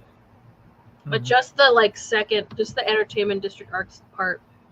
Because I saw the movie, so I was like, I'm not gonna rewatch what happens in the movie every week. Because I've seen the movie already. Like that's the first half of season 2, and I'm like, I already saw this in one movie. I don't need to wait every week. So I just waited till I could catch up with the second half, and I did. And that was cool. That was good. And then that's good. What else did I watch? I was kind of watching like My Dress Up Darling like seasonally, like weekly. Oh yeah, I know my friends like that show. But it was alright. It's alright. It's an okay show. But it's like way too fan servicey though. Yeah. I'm like, you're like 16, girl. Clearly, this dude, like an innocent guy. I'm like, girl, you're like in front of him in just like a bathing suit, trying to get him to measure you and stuff. Like, of course, he's gonna be all like shy about it. Yeah. I don't know, I'm just like, she's like 16, guys. I know she's cosplaying. I know they're fictional, but it's just kind of weird. Yeah. I don't know, I can't really say anything because then I'm like, no, but I watch a show like Kuroko's Basketball, and I'm like, oh man, all these fine ass guys, even though like I know they're like 15 or 16. And why do they draw them like that? I know. Why do they draw them so hot? Why do all their voice actors gotta have a hot voice? I don't get it. Because it pays the bills. Well, I guess so. Yeah, why you gotta draw them like that? I know. But, you know. Heck, oh. Okay. Let's see. Oh. So here's what I've been reading. And I don't want to finish this because I don't want to be done with it. But I finally have the last 2 volumes of Sweat and Soap. Oh. And I don't want to finish them. I don't want to finish it because it's so good. I love the series. Like, yeah. Like you can see, I'm on book 10, volume 10, like halfway through, and then I just have volume 11. I don't want to read it because it's so cute. I know. He's like the perfect man. Like, what? Why would you write this man this way? I don't understand. I know, that's like such a good show. Such a good series. I want to watch the J-drama. So there's a J-drama of this. Oh yeah, it looks so good. I think it's on Duct and Vicky, which I'm like, I need to get my subscription to that back so I can watch that. I wish they made this into an anime. I would watch the fuck out of this. Yeah, it would be so good. It would be so good. And like, you know, there's like sex scenes and stuff, but they're not like they're tame. They're not like explicit or anything like that. Like you don't see anything like, you know, she's like topless, but there's no nipples, okay? So it's like wholesome. It's very cute. Like I'm just like, damn, you know, like this dude, he like, find yourself a man like this. If you like guys, find yourself a man who is like this man right here, okay? And if you don't like guys and you just like girls, find yourself a girl who's like this guy in terms of attitude, because he's awesome. Yeah, he's great. I love him. I wish I knew a guy like that. And then what I got today, that just came before we started this live, I got my local Barnes & Noble didn't have this series, even though like you can get it on BarnesandNoble.com. Excuse me. There's two Barnes & Nobles here. There's one by my house, which is a smaller one, and then there's the bigger one, which is like on the east side of town. And even that one didn't have this series, and I'm like, how the hell do you not have this out? Because this series is so cool. I have the first 3 volumes now of Doro Kidoro. Oh. I loved this anime when the series came out. I thought it was so fucking cool. It's the coolest shit. It's on Netflix, so, you know, unfortunately, you have to watch Netflix because Netflix kind of sucks now. But they have this series, I watched I the need to dub. watch it. The dub is really good. The dub has really good people in it. It's got my I don't know if I could say he's my friend because I played games with him, but it's got my boy Sean Chiplocks in this. It's got Christina V, Bryce Pappenbrook, who else? Jeremy Lee's in this too. Oh, nice. I've met her. It's so good. This series is so good. It looks like a fucking acid trip. Look at this shit. Look at that. I know the art is so cool. It's so fucking cool. It's just so cool, and I would like. When I saw that, like, I was like, I need to get the manga. Like, I don't know if I'm gonna ever read the whole thing, so I'll just watch the anime. But like, it's so cool. It's so good. Yeah, there's a lot It's more really cool. content too, because It's really cool. it's 22 volumes. So maybe I will read it if they never make a season 2, but I hope they do. But it's so cool. It's a really, really good series. I really liked it. I'm gonna buy the next like 3 volumes probably soon, but highly recommend it. It's really good. It's really cool. Really cool series. Nice. If you like feeling like you're on drugs but you're not, then you should watch it. If you like magic, you'll probably like it. If you don't mind like blood and gore and stuff, like bloody stuff, there's a lot of that. Yeah. It just looks like, I don't know what a grunge guitar sounds like. That's what it looks like to me. Like if I just played like a guitar, a grungy guitar from the 90s, like just like that's what it looks like. Right. It's just so cool. And it's like the 3D kind of like anime style too. That's like what Chainsaw Man looks like. What he's gonna look like. I want to watch that too. That looks so cool. I think it's Studio Mappa. It's Mappa that did it. So I'm like, hail to you. They're great. I really like Studio Mappa. The only thing that I will never forgive them for is the Mr. Love anime. They had such potential, and the end is so bad. Yeah. That's unfortunate. And then it's never gonna get a dub, which sucks ass. Because of course it's not. Even though I really wanted it to. Yeah. It's on Crunchyroll. I'm like, why wouldn't you give it a dub? They have voices already. Well, they had voices and then they replaced everybody, and then that's why I stopped playing. Yeah. I do not regret my decision. That's less money I'm spending on a game. Right. True. Because I would spend hella money. And I can't. I can't do it no more. The only one I spend money on is Obey Me. Because I have a VIP for that. Because I still play it. Do you still play Udapri? No. No. I stopped a while ago. Like, I love the cards. I wanted to get the Sanrio cards, but I pulled because I had Prism still. And I got jack shit, and I'm just like, okay, never mind. Yeah. I think the only time I'll ever play again is when, like, the birthday cards come out. Because I'm like, oh, I want the birthday card. Yeah. I'm sure, because the new movie project's going to come out. Ooh. Yeah, with new solo songs and stuff. So I'm still into Udapri. I still love Udapri. Like, don't get me wrong. If my camera would focus on me. Focus. I still love the series. Like, you know, I'm still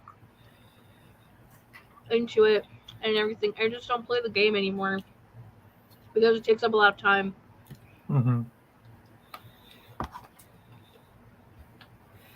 But I have been working on cross stitching. Ooh. That's really pretty. Thanks. It's a cool, and I did it on black, which is cool. Yeah. I fell down the cross stitching rabbit hole. Mm-hmm. So I'm just like, ugh. Man, it's like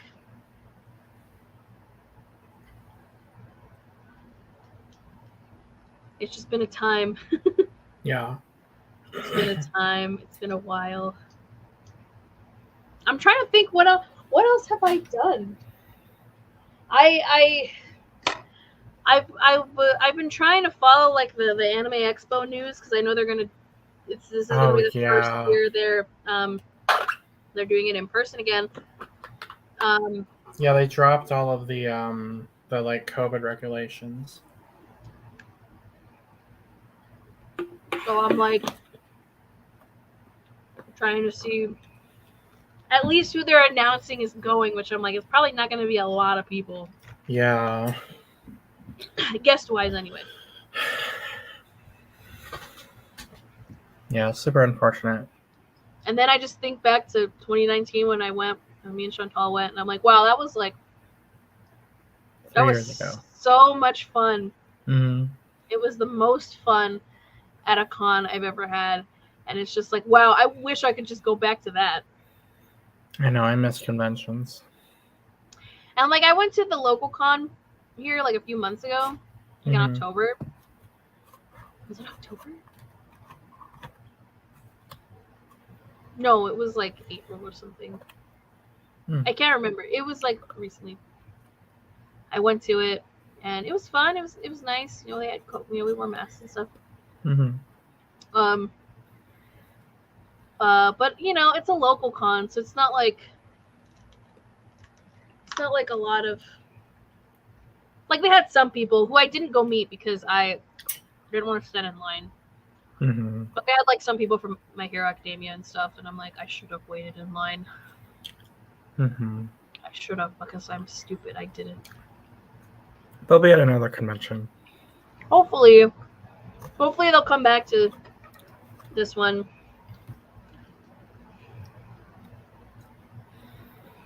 I'm then sure I'll they wait. will. I'll wait in line the next time, just so I can tell Christopher Waitcamp how much I love Aizawa. He is such a sweet guy. I didn't do this, but I if I had waited in line, I would have brought my Meiji Tokyo Renka Blu-ray because he plays like the main guy in that, Mm-hmm. and I love that character so fucking much. I would have probably been the only fucking person that would have brought him that Blu-ray and been like, "Can you please sign this for me, please? Can you write like my little squirrel on there, please?" Oh. But I'm dumb and I didn't do that. So. What did I? Oh, I had him sign All Out. That's what it was. Because it was when he was still kind of fairly new, and that was like one of his big major roles, like or first major roles, I think. What you eating? Dairy Queen French fries. Oh, nice. Yeah, I was just. It's like I'm munching. I don't know. I'm not No, I like have super coffee. hungry. No, my dad bought me this thing of coffee from Costco. I think. I like Pocky. Me too. I tried the cookies and cream one and I did not like it. So I I'm like not the gonna strawberry. I'm not gonna eat the rest of those. Yeah, there's strawberry still in here and chocolate. But yeah, I'm dumb and I didn't. I should have because then I would have had another signed because the only like thing I have signed is it's not from him. It's from Jonah Scott. Oh. But I haven't hung this up yet, and I want to put this in my bathroom, but I don't know if I should have. I just put it on the wall back here. But it's a Joe from Skate the Infinity print. Oh wow! For me, it's like a Streamily signing thing, so I never met him or anything. Mm-hmm. I just put my order in and he signed it. That's beautiful. On stream. Yeah, I really liked the art, and Joe is my favorite from Skate the Infinity. Mm-hmm. And I like Jonas Guy. He's a cool dude.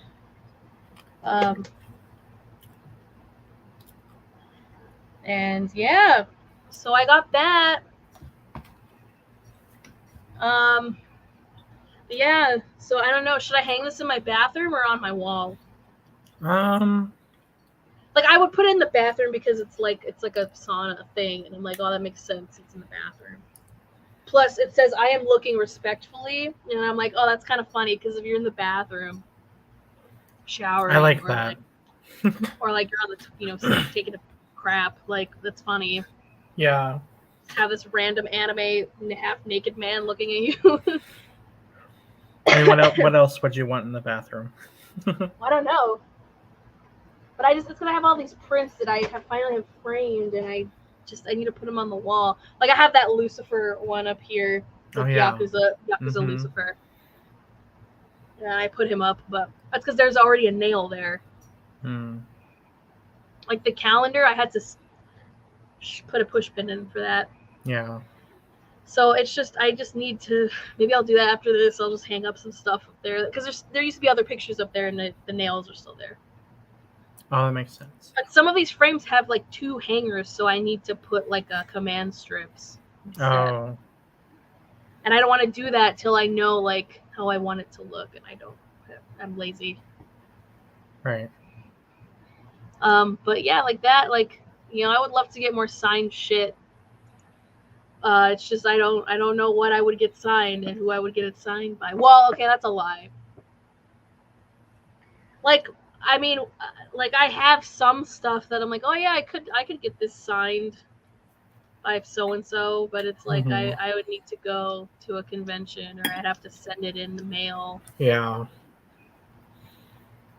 When I could just buy a print from somebody. Like my brother, he really liked the Dorohedoro anime, and Yeah.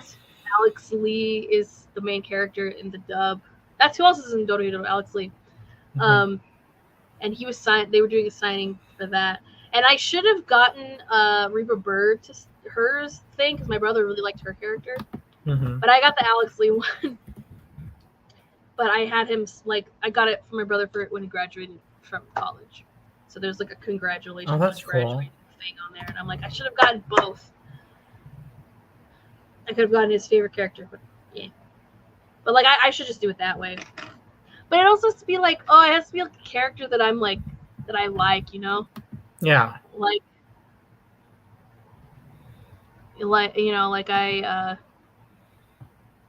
like I want something signed by Sean Chiplock because I've played games with him and stuff. Like I'm part of his Discord server and whatever. But like, yeah, he's doing like a streaming or something, Streamily. But it's like with his Genshin Impact character, and I don't play that game. Like I don't want to just buy something from him because I want something from him. Like I want to use a character of his that I like. Mm-hmm. So it's like, damn, I have to wait. Yeah. Hopefully you can go to a con soon. Hopefully, I would love to. I want to take off time from work and be able to like leave my house Yeah. and go do something fun. But yeah, that'd be fun. I want to go back to conventions. I wanna go to a convention and meet all of my friends that I still haven't met in real life, like you. Like Yeah. that would be so fun to go to a con together. I know, it'll be so fun. You just run around and do wacky, dumb shit and sit in on panels and eat gross convention food Yep. and rethink my life decisions up to that point because it's like, why did I pick this gross hot dog to eat instead of like Mm-hmm. a bag of chips? Like when me and Chantal went to Anime Expo in 2019, we went to the same burger place like 2 days in a row for lunch because we like didn't know where else to go. Mm-hmm.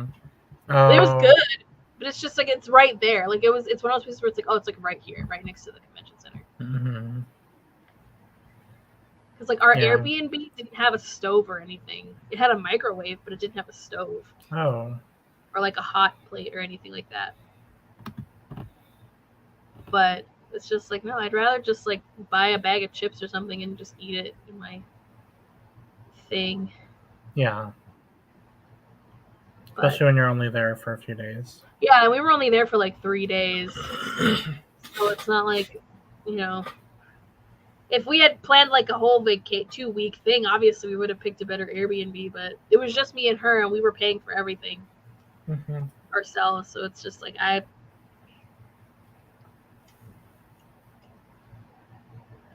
But that would be so fun. I would love to go to a convention.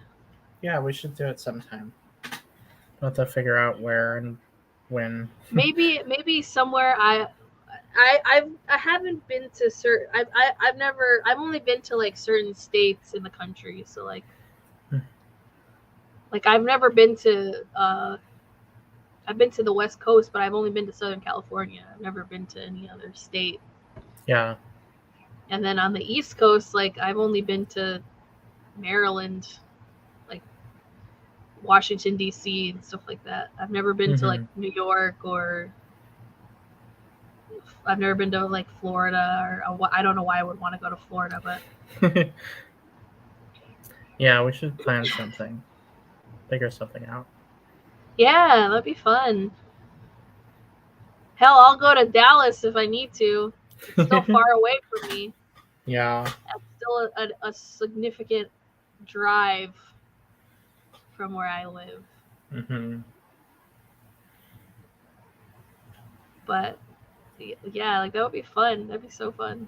I've never had one of those con experiences where it's like, oh, we all share a hotel room. So I've never done that. I'm always just like, whenever I've traveled, it's always like through like my parents or like by myself. So I've never had that crazy con experience of being in a room with 8 other people and it's only 2 beds and like half people sleep on the floor. Yeah. Because everyone's paying for their share of the room. Right. I know when I went to Animated Midwest with like Gigi and Val and everybody, we like shared I think 2 rooms, so we split us all up that way. It was a lot easier. That's cool. Yeah. Yeah, and it's like, like I could pay for that. Like I could pay my share of that. Plus, like, I have like, plus then have what, like $300 to spend on stuff, like I'm not gonna, it's not like one of those things where it's like, the thing I'm paying for the most is like a plane ticket. Right. Like a hotel. Yeah. And if you buy the plane ticket early enough, it's not that expensive. Much. Yeah.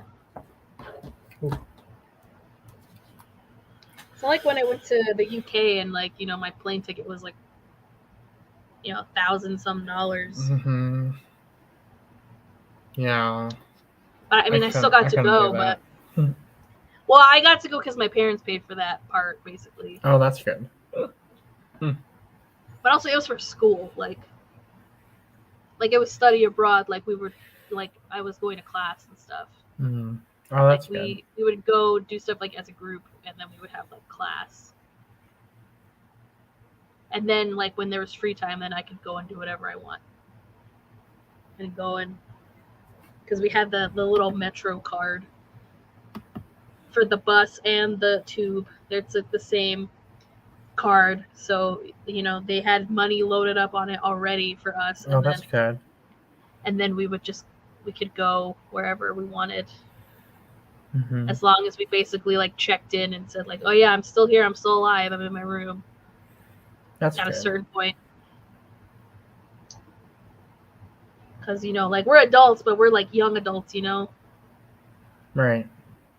Well, this was like 2017, so I was like, how was I in 2017? I was like 24. So maybe a little bit older than other people on the trip, but still, mid-20s. And now I'm getting old. I know. Me too. I'll be 29 this year. Yep, I'll be 30. I don't even feel. I still feel like I'm like 22. I know. It's like that song from Tick Tick Boom. Like when I've turned 30 next year, I'm gonna play that song and be like, yeah, yep. You still feel like you're 22. Yeah, I still feel like I'm 22. Forever. That's funny. But yeah, like that was fun. Yeah, I definitely think we should plan something like that. Like, that's something I would definitely save up money for and Yeah. save up the time in advance to like be able to go. Because I feel like we all deserve some time like that with our friends, maybe people we haven't met before or in person. Mhm. Because like, how do you know if you're gonna like enjoy yourself and have a really good connection with those people if you don't like actually meet up and do something where you have to, well, not where you have to spend time together, but where you have the opportunity to. Mhm. Because it's like, oh, we could be sharing a room. Okay, so we're gonna be cohabitating a room together for a couple days. We gotta make sure everyone's cool with that and everything. But also, it's kind of like, oh, that I could relax. Like these are friends. Yeah, we're technically like strangers, but we're friends. Like Right. It'd be super fun. yeah, that'd be fun. That would be so fun. And we could go meet cool people and like that's definitely a goal of mine. Most definitely. I think another goal I would love to do is like to be able to like to have a panel at a Oh convention yeah. or something. I think that would be so fun, just to like talk about something that. Yeah, I've done that before. Oh, really? That's Yeah. cool. Yeah, we did like a Gundam panel at Oh, a that's so convention. cool. hmm Was there a lot of people? it was a pretty good room. It was like a small, like it was a small room, but it was like full, I guess, if that makes sense. Yeah, It was nice. because I remember when I went to Dragon Con, which is in Atlanta. I went in like 2017. Like I went to a panel. It was like about K dramas, and like it was a small room, but it was pretty full. Like, you know, like they were talking. It was really interesting, and like of Right. course it's full of people that are also interested in that. So I feel like I could talk for 2 hours and be interesting and make a good presentation and Yeah, that'd be fun. answer questions and be the expert for once on some, I don't know, random shit. hmm But that's the thing though too, is like what would it be like? See, for you, because it's like I'm sure that was like that's something you know a lot about is like hmm Gundam, right? So Yeah. I'm just trying to think like what would it be for me? Because I like Ultimate games, but I wouldn't consider myself like a huge expert or anything. hmm But maybe like specifically like mobile games, maybe like I don't Yeah, that'd know be fun. that like games like Shining Live, Tears of Themis, Obey Me. Like if they have pretty anime boys in it and it's a mobile game, yeah, I probably played it. That Yeah, would be that'd be fun. cool. That'd be a Yeah. cool one. Go from like because I think like in terms of like games like that, I feel like we've come quite a way in the past few years of like just the elements of games like that. Like before a game like Mystic Messenger came out, the Korean game, it's Right. like that was so popular and it had all these elements that I don't think a lot of other like games like that had before. Like in Mystic Messenger, that was like one of the first games where it's like, oh, there's a phone in the game, and I can call the characters when I want, and they'll answer possibly, and then I can talk to them and we have a conversation, and like it kind of changes the story a little bit, or like I learn more about the Yeah. characters, and then the whole like chat room thing where chat rooms open at certain times of the day because it goes by the clock on your phone. hmm So like that was one of the first things I've seen, I think, that happened in a game like that. Yeah. And it's like now like every game has something like that. Like every mobile game with a pretty anime looking boy in it or group of guys has that. Like Mr. Love has that where you can call them and you can text them whenever, or like they send you messages throughout the day, maybe like remind you to play the game, but it's still like, oh, they texted, oh, Gavin texted me, whoa, Kiro called me or No. whatever, and my notifications on my phone. Or like Obey Me is like there's I get several messages throughout, pings throughout the day that's like, oh, it's an obey me thing.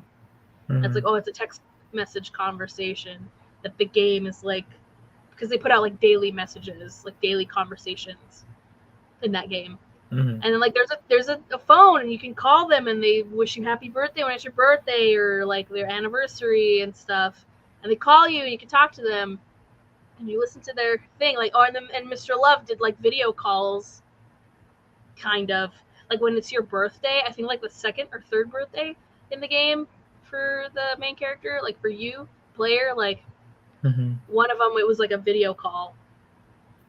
And it's like, wow, the character's moving on screen. Whoa, holy crap, that's crazy. Yeah. And like, I think Tears of Themis is like that too, but I can't remember because I barely played it. Because I beta tested the game, and then when the game actually came out, I had to start all over again from the tutorial began. I did not want to do that again, so I'm still in the tutorial because I'm so lazy. I'm like, why can't you just transfer my old game into the stupid game? Like, yeah, that's weird. Just transfer all my stuff. I don't want to do this again. So I haven't played.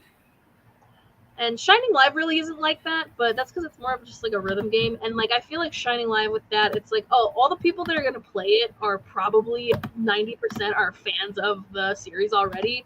Right. So you don't have to like have learned all that shit about the characters because it's like, oh, you watched the anime. They assume you're Japanese, so you probably played all the previous like PS Vita games and the Switch ports of the games.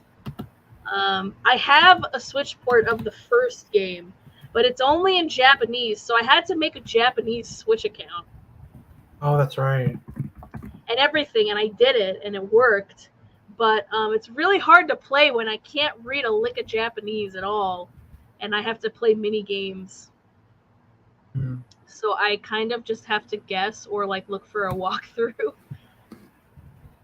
that someone's like translated, and it's like really hard, and then it's like I'm still on the first dang route, which is Otoya's route, and I like Otoya, but I want to get to Tokyo, god damn it, and I have to do the other two routes after Otoya to get to the fourth one. Yeah. So it's like, it's gonna take a long time. I should just learn Japanese to play the damn game correctly. But it's still on my Switch. I'm not going to delete it because I bought it and I don't want to have to deal with that. But I think I'm going to buy Cafe Enchanté. I think I have that. Which I had just heard of the game, and then I found out that Junichi Suwabe was in it, and I'm like, oh, I'll play it because I love that Seiyu. I will watch anything or play anything that he's in. I didn't look up what the game is about until the other day when me and my friend were looking at like a trailer, and we watched a trailer together, and I was like, oh, this is what the game's about. I had no idea what it. Yeah. What the fuck? And I'm like, okay, I need to play. Yeah, I've heard it's really dark. Yeah, it looks really cool, and I'm like, okay, I need to play this game. I need to buy this game. So I need to check my bank account to make sure my check went through yesterday, but. I'm going to buy it on Amazon. Yay!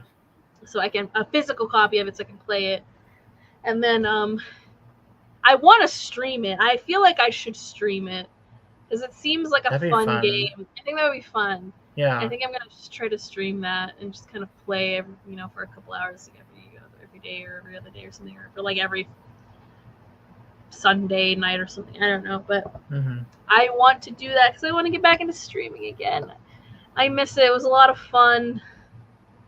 I've just been so busy and so tired, and then like I am working on a new video. Oh yay! For YouTube. It has nothing to do with anime or video games. Did you used to watch like reality TV like in the 2000s? Like on the CW or like no, VH1 I know TV? I think I've heard of a lot of them, but okay, I wasn't really watching. Are you familiar with the story of Beauty and the Beast? Yes. Okay. Yeah. All right, that's my joke question. So my video is about the reality TV series from CW called Beauty and the Geek. I think I've heard of that one. It's so they like outlined it as like a social experiment. Mhm. So it was produced by Ashton Kutcher. There's like several versions Okay. of it. I think the only one that's in English now is the Australian version, and that is still going. Like the latest season of that ended in like August of 2021. Like that's when the Wow. season ended, and I'm pretty sure that it got renewed again. But that's like the Mhm. most popular one that has the most seasons. And actually, and you know what? Out of all of the ones that are in English, the Australian version is the best one. Yeah. But the American version is the original one, and that had 5 seasons. And basically, it's a social experiment. So it's labeled that way because it's not a dating show. Technically, it's not. Mhm. Contestants can and have fallen for each other in different versions. But it's not a dating show. Basically, you find Sorry. in per season or as the seasons went on, they added more, like one more number to each. But in Mhm. the first season, basically, it's 7. They went out throughout the country, the good old USA, and this is what, like 2005. Okay, so geeky ass shit, like it was not cool. Okay, Marvel Mhm. had not. The MCU wasn't a thing. Like the first Iron Man hadn't even come out yet, Right. and all we had was Sam Raimi Spider-Man movies, X-Men movies, which are very hit or miss. Um, all the different Batmans and that. Like Batman Begins was like barely a thing. Yeah. So we didn't even have like the Heath Ledger Joker yet. Um, Mhm. and being a nerd is not cool. Nobody. If you like anime, you're a nerd. If you like Star Yeah. Wars or all that shit, like it's not cool. It wasn't cool. It Right. wasn't. Disney didn't own everything yet and make it cool or whatever, or make it Mhm. accessible to everybody. So this is 2005, and so basically they get 7 of the geekiest guys they can find who are who are like college age and up. They have to be adults. Um, and then 7 of like the most beautiful looking for that time standard girls. Because even looking now, I'm like, oh my god, like what are these outfits these girls are wearing? That's really bad. It doesn't look good. They don't look cute. Mhm. They look kind of trashy. Now I know I'm not on a slut shame anybody, but you know what I mean. It's like, wow, like you thought that looked that was the style. That looks really bad. Right. Like, why are you wearing camo capri pants? It's ugly. With like a crop top, that looks bad. And then Yeah. like strappy high heels, it looks terrible. The 2000s fashion was god awful. I'm gonna say I hate that like Yeah. some of that stuff is coming back in style. I'm like, no, please leave it alone. Low rise jeans are terrible. I hate low rise jeans. High waisted jeans or pants are the best. Mhm. Anyway, so they got 7 men and 7 women, and they would partner up. So one beauty and one geek would be partners, and they would share a room. That's the only other thing that I'm like, what the fuck is they would like share a room, and sometimes they have to share a bed, and like that's really weird and awkward. Yeah. Like dude, I just met you. Like I have to share a bed with you. Okay, I wouldn't want to do strange. that. Sometimes the rooms had more than one bed. Like they didn't have to share a bed, but sometimes like the room they picked in the like mansion that they would be in, it's like, oh, there's this one bed. Mhm. So basically, it's a social experiment to see which couple can become more than just the beauty and the geek. That was like their tagline. Okay. So they would do like challenges where like the beauty's challenges would always be something like smart. Because, of course they'd get like the girls that are like the dumbest of rocks, apparently. Even Yeah. though some of them, like, they would have, like, they'd be in college for stuff. It's like, oh, that girl's like she's a psychology major. So like they're not stupid, Mm. but it's like they're pretty, so it's like, oh, they just get by on their looks. They don't really know. They only know like the girly stuff. They only know fashion and gossip and entertainment news and all that stuff that apparently only girls know, Mhm. which is obviously BS. Yeah. And then like it's like and then the guys, they get like the nerdiest guy at MIT they can find, who but he's good at like he can solve a Rubik's cube in like 5 seconds, and like that's really nerdy because Rubik's cube, it's like very stereotypical kind of stuff. Right. But it's like it's the dumbest like candy trash reality that I just love to watch, and I loved to watch it back then, and like it's interesting because as the show went on, at least the US version, like they tried to like gimmick it up and like change stuff around. Like the first season, it's like just the way it is, and you have a good interesting group of people. Like one of the guys who was like runner up, his team was runner up. Like he became like kind of like internet like and entertainment like famous. Like during that time, he would be like on those viral shows, like Best Week Ever, like on VH1. It's like a weekly. It was a weekly like in the news, but like entertainment news kind of show. Like he was on that. He'd be on those like shows, kind of like also like I used to watch a lot of those VH1 shows too. Like I love the '80s, I love the '90s and stuff. I watched my brother and I. My brother and I know so much pop culture shit just from watching that on VH1. So like I wasn't alive in the 70s or 80s, but I understand your reference of. I know what a Monchichi is. Haha, it's a toy from the 80s. I know what it looks like. And like but he was on those kinds of shows, and like he was that guy became kind of like viral, internet famous a little bit in the mid 2000s, really late 2000s. Right.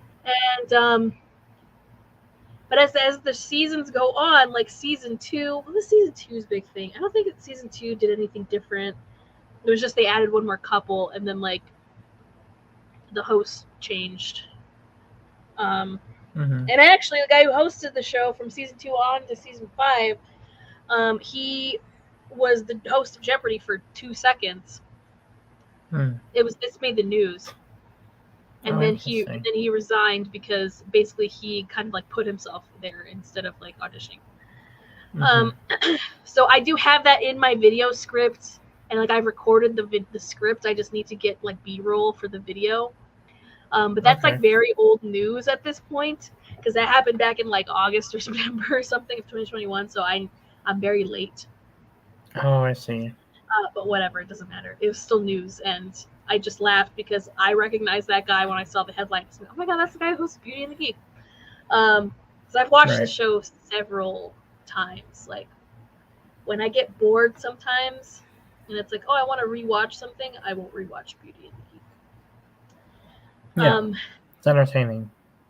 Season 3, so they had like an elimination room, right? Where they would have like 2 teams go to the elimination room at the end of every episode, and then like whoever loses has to leave. They can't be in the competition anymore, whatever team.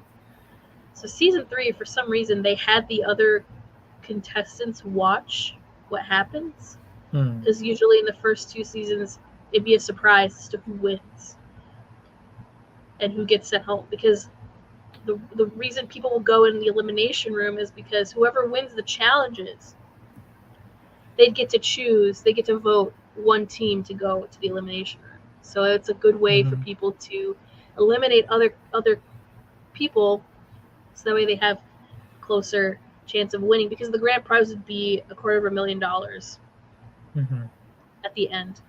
But also, like, you have to make the greatest transformation, because like I said, the girls' challenges were always like, oh, we have to build a bottle rocket, but the guys can't tell you how to do it. You have to figure it out yourself.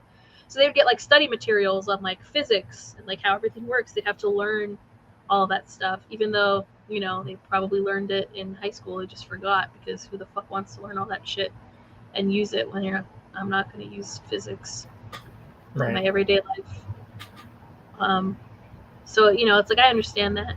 And then the guys' challenges were always like social challenges, like.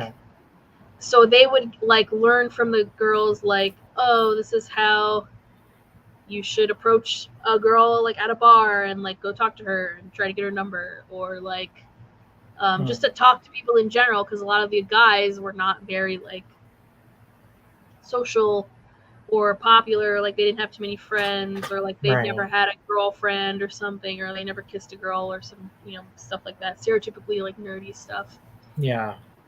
So the girls are there to like teach them, and then eventually in the middle of the season, like the guys would get like a makeover. And that's always like the fun part too, is like, oh, I get to see like the guys get a makeover, and you get to see like, oh, who's actually like secretly like a really cute guy. Because maybe they just don't dress, they didn't dress themselves very well. They don't know like what looks good on them. So then the girls would like help them out with that. I think the best transformations are from the Australian version, because they're not from the mid 2000s. They're more from like the early 2010s, where the fashion is like a lot better. Yeah. And so it's like, oh yeah, okay, that guy still would look really cute now. But like the American version, I'm like, that guy looks the same. You just put him in like a different shirt. It still looks, some people just still look the same, even if they dress nicer or whatever. Right. Like, and that's okay. Some people like that. But yeah, so they would get a makeover, and then but you'd have to stay long enough to be able to get the makeover. They wouldn't do it right away. They'd do it like the 4th or 5th episode of the season. And then like and then like season 3 they got to watch what happens in the elimination room. And then season 4 they added they added a big twist. So now there's 10 couples in the game show, except one couple it's switched. They have a male beauty and a female geek. Oh. Whoa. So the girl geek has to compete in all the geek challenges with the other guys, and then the male beauty has to compete in all the beauty challenges with the ladies. Oh, interesting. Yeah. But like the dude is like not attractive. Like, yeah. Like he's very like, it's like, dude, this guy's like, he just looks like a club bouncer or like a bartender, but like at a really shitty club. Hello, comment. Hi, Daniela. And hello. I'm talking about the amazing show from the CW, Beauty and the Geek, that I'm making a YouTube video on. I want to do a series because I want to go through every season. But the video I'm making is basically just like the introductory video. And then, so that was season 4. And then also season 4 was interesting because the finale was live on TV, and the audience voted for who they thought should win. Oh, okay.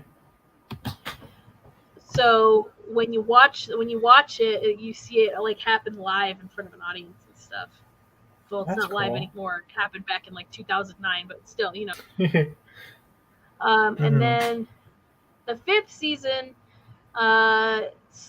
was really stupid, and I'm pretty sure this is why they never had a 6th season. I think it was greenlit for a 6th season, and then they never did it. But the 5th season starts off as beauties versus geeks.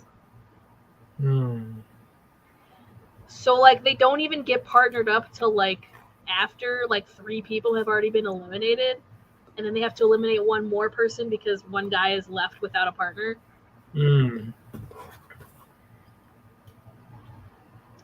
So yeah, and then like that one, like sometimes I'm like, what? Like, how is this guy? How are they geeky or nerdy? Like one guy just dressed like a cowboy, and he was just like kind of socially awkward. I guess it's how he was a geek. I don't know how that makes you a geek. But like season 5 also, like that one, they had their first like LGBTQ person in there. One of the guys was gay. Okay. He was still partnered up with another girl, with a girl. But he was like geeky in the fact that like he's like basically a gay Asian nerd, I guess. Like he played video games. Like that was the geeky part about him. Okay. But that was it. Like that's how he was geeky, and then I guess he was, he's a little bit different because he's not straight. Right. Which like, I mean, that didn't really like have anything to do with like the challenges or anything. So like they didn't like other him or anything like that. But it was still different because it's like, yeah, this is like the first LGBTQ person on here. Like none of the, like they never had like a lesbian beauty or anything like that, which I think would have probably been pretty interesting. Like, but they never did. And as far as I know, I think that's the only time that's happened in the show, at least in like the English speaking versions. But like that guy was cool. He was also, I think he was also like in a on like a bakery show, baking show competition thing, for like TLC or something. It was on the CW. It's not anymore, but you can still watch it on YouTube. If you type in Beauty and the Geek, you can watch all 5 seasons of the American version. And then there's one UK season. They did it in the UK for 1 season. Oh. So there's a UK version, 1 season, and then the Australian version, which I think is the best version. That one, it's a lot sweeter. I feel like the Australian girls are less like vapid and like, you know, it's like the American girls, I don't know, they're just like, you know, they're the kind of girls that would like friend zone everybody on that show immediately. Whereas in the Australian version, like, you know, some of them make like real connections with each other. And it's like, oh yeah, of course they have a crush on each other. They like each other. And the girls just seem a lot nicer in the Australian version. And the makeovers are a lot better. Because they'll have like a picture of like what the guy looks like before, and then like they break through the picture to like show you what they like look like now. And it's like, so there's one, it's really fun. There's one in the Australian version where this dude had like really long hair, and that was like very like emotional for him, you know, to get it cut. And they go through that, like they show that, like they show the emotion and stuff, and they show that he's really nervous and really scared, but he does go through with it. And when he comes out, like he looks really good. He looks really cool and really cute.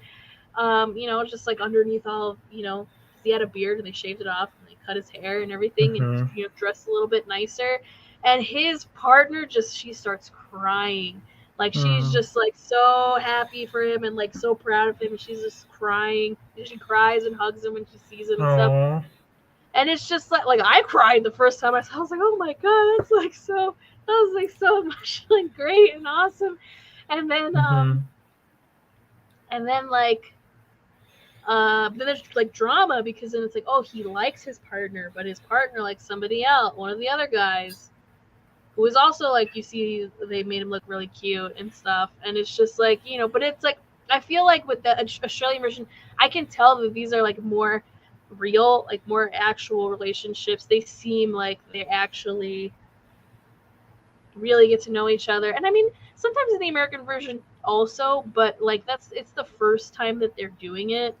And you know, sometimes it's just like, okay, like season 3 of the American version, there's a lot of drama with that. A lot of drama, because like one guy, like his partner, she kind of like manipulates the other girls to the point where, like, you know, I mean, they're playing, she's playing the game, they're doing, you know, it's a competition, but like they make it so unnecessarily like rude and ugly. And it's funny because at the end, like her team, they're like one of the final 2, and in that season 3, the way that they decided the winner is all the other eliminated contestants got to cast a vote for who they want to win. And so when they find that out, you're like, oh, they're not going to vote for her because she basically like got them kicked off, like eliminated. You're not going to let her get a satisfaction of winning. And so you see they're all casting their votes for the other team, even though it's like, I don't think either team should have won, because like I don't know. I mean, the guy in the team who the girl, the manipulative girl was partnered with, like I liked him. He was cool. Like he kind of had like a romance on the show with one of the other girls. Right. Actually, there's a YouTube video where he tells the story. He Oh. tells the story. It's very interesting. I'm going to talk about that when I eventually get to season 3 in like my videos. Saved, but like he deserved to win, but his partner did not, and he could tell that she wasn't like the nicest person. But they did get like 2 pity votes because the girl that he liked and that liked him back voted for him, and then one of the other guys was like, oh, so and so, like she was really nice to me. She's the only one who was like my friend, even though like that girl was like basically like using him. Yeah. But he still voted for her anyway. But everybody else voted for the other team, and then it's just really funny because then she acts like, oh, I didn't want to win anyway, whatever. Like, who are these people? I'm so and so. And it's like, yeah, bitch, I ain't never heard of you since then. So I guess you ain't, probably not doing very well for yourself. But it just kind of shows, like, and the guys aren't always the greatest people either. Some of them, treat the others like they're stupid. Mm-hmm. A lot of sometimes, because they have like the camera confession stuff.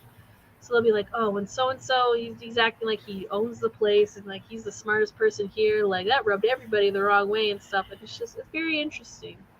Yeah. It's an interesting show. I highly recommend the Australian version over the American version, but I would say watch the American version at least a couple seasons.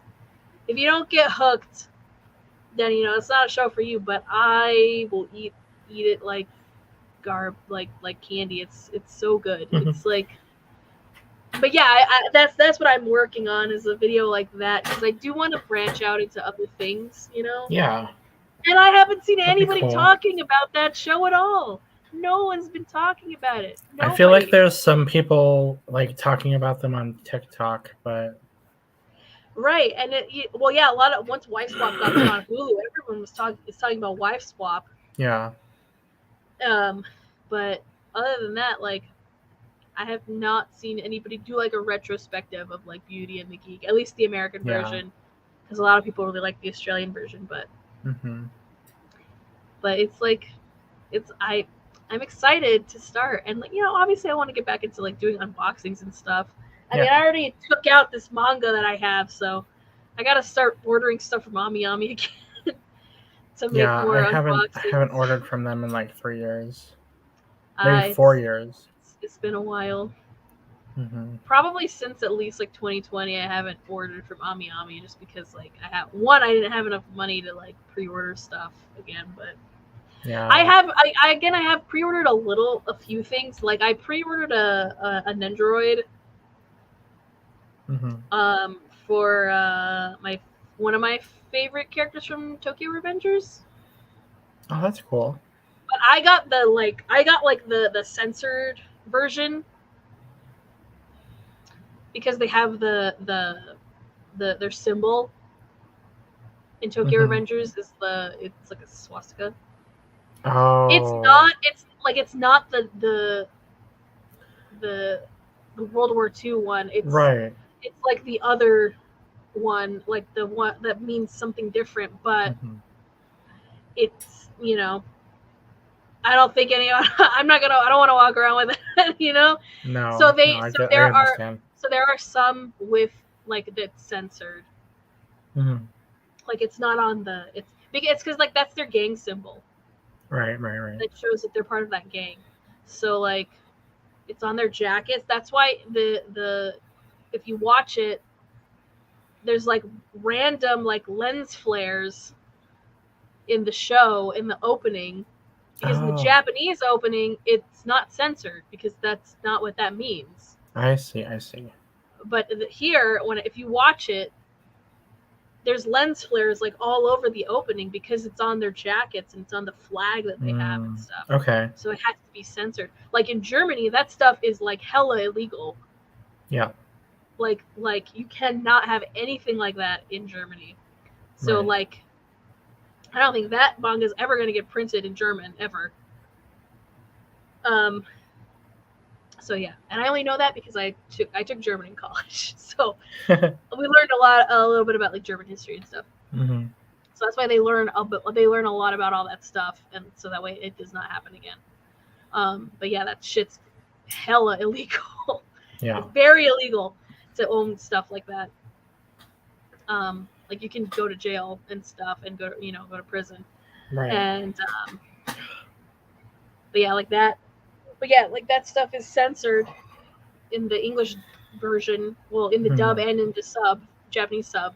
Yeah, that Like makes sense. if you watch it on Crunchyroll, it's all over. Like because it looks weird. Because you're like, why does it look like that? Why does it Yeah. randomly like zoom in on their faces when it shouldn't? And then if you watch the Japanese opening, like the Japanese version of the opening, and then the English version where there's dubbed or subbed, like it's censored. Right. So the Nendroid is getting like a special like they're getting like a censored version, or it just doesn't have that on there. Right. So that's what I pre-ordered. But it looks really cute. Yeah. But that show's pretty interesting. Yeah, I recommend it. I want to watch or read it. I'm not sure which. If Because I know it's getting printed soon. yes, yeah, that if you like Steins Gate, you'll probably like Tokyo Revengers because it's got time travel in it. Mm-hmm. And I didn't know that it had time travel in it till I watched it because everyone was talking about it, and I'm like, okay, interesting. It's just a bunch of it kind of has a slow start. like 13-year-old gang members like fighting and beating the shit Oh, I out thought of you were each talking other. about Steins. I thought you were talking No, about not Steins Steins Gate. Gate. No. I watched Steins Gate because, well, Mhm. one, everyone wouldn't stop talking about it. And I knew that had to do with time travel, but Tokyo Revengers, I didn't know that had time travel in it till I watched it. I didn't know anything about Tokyo Revengers, so.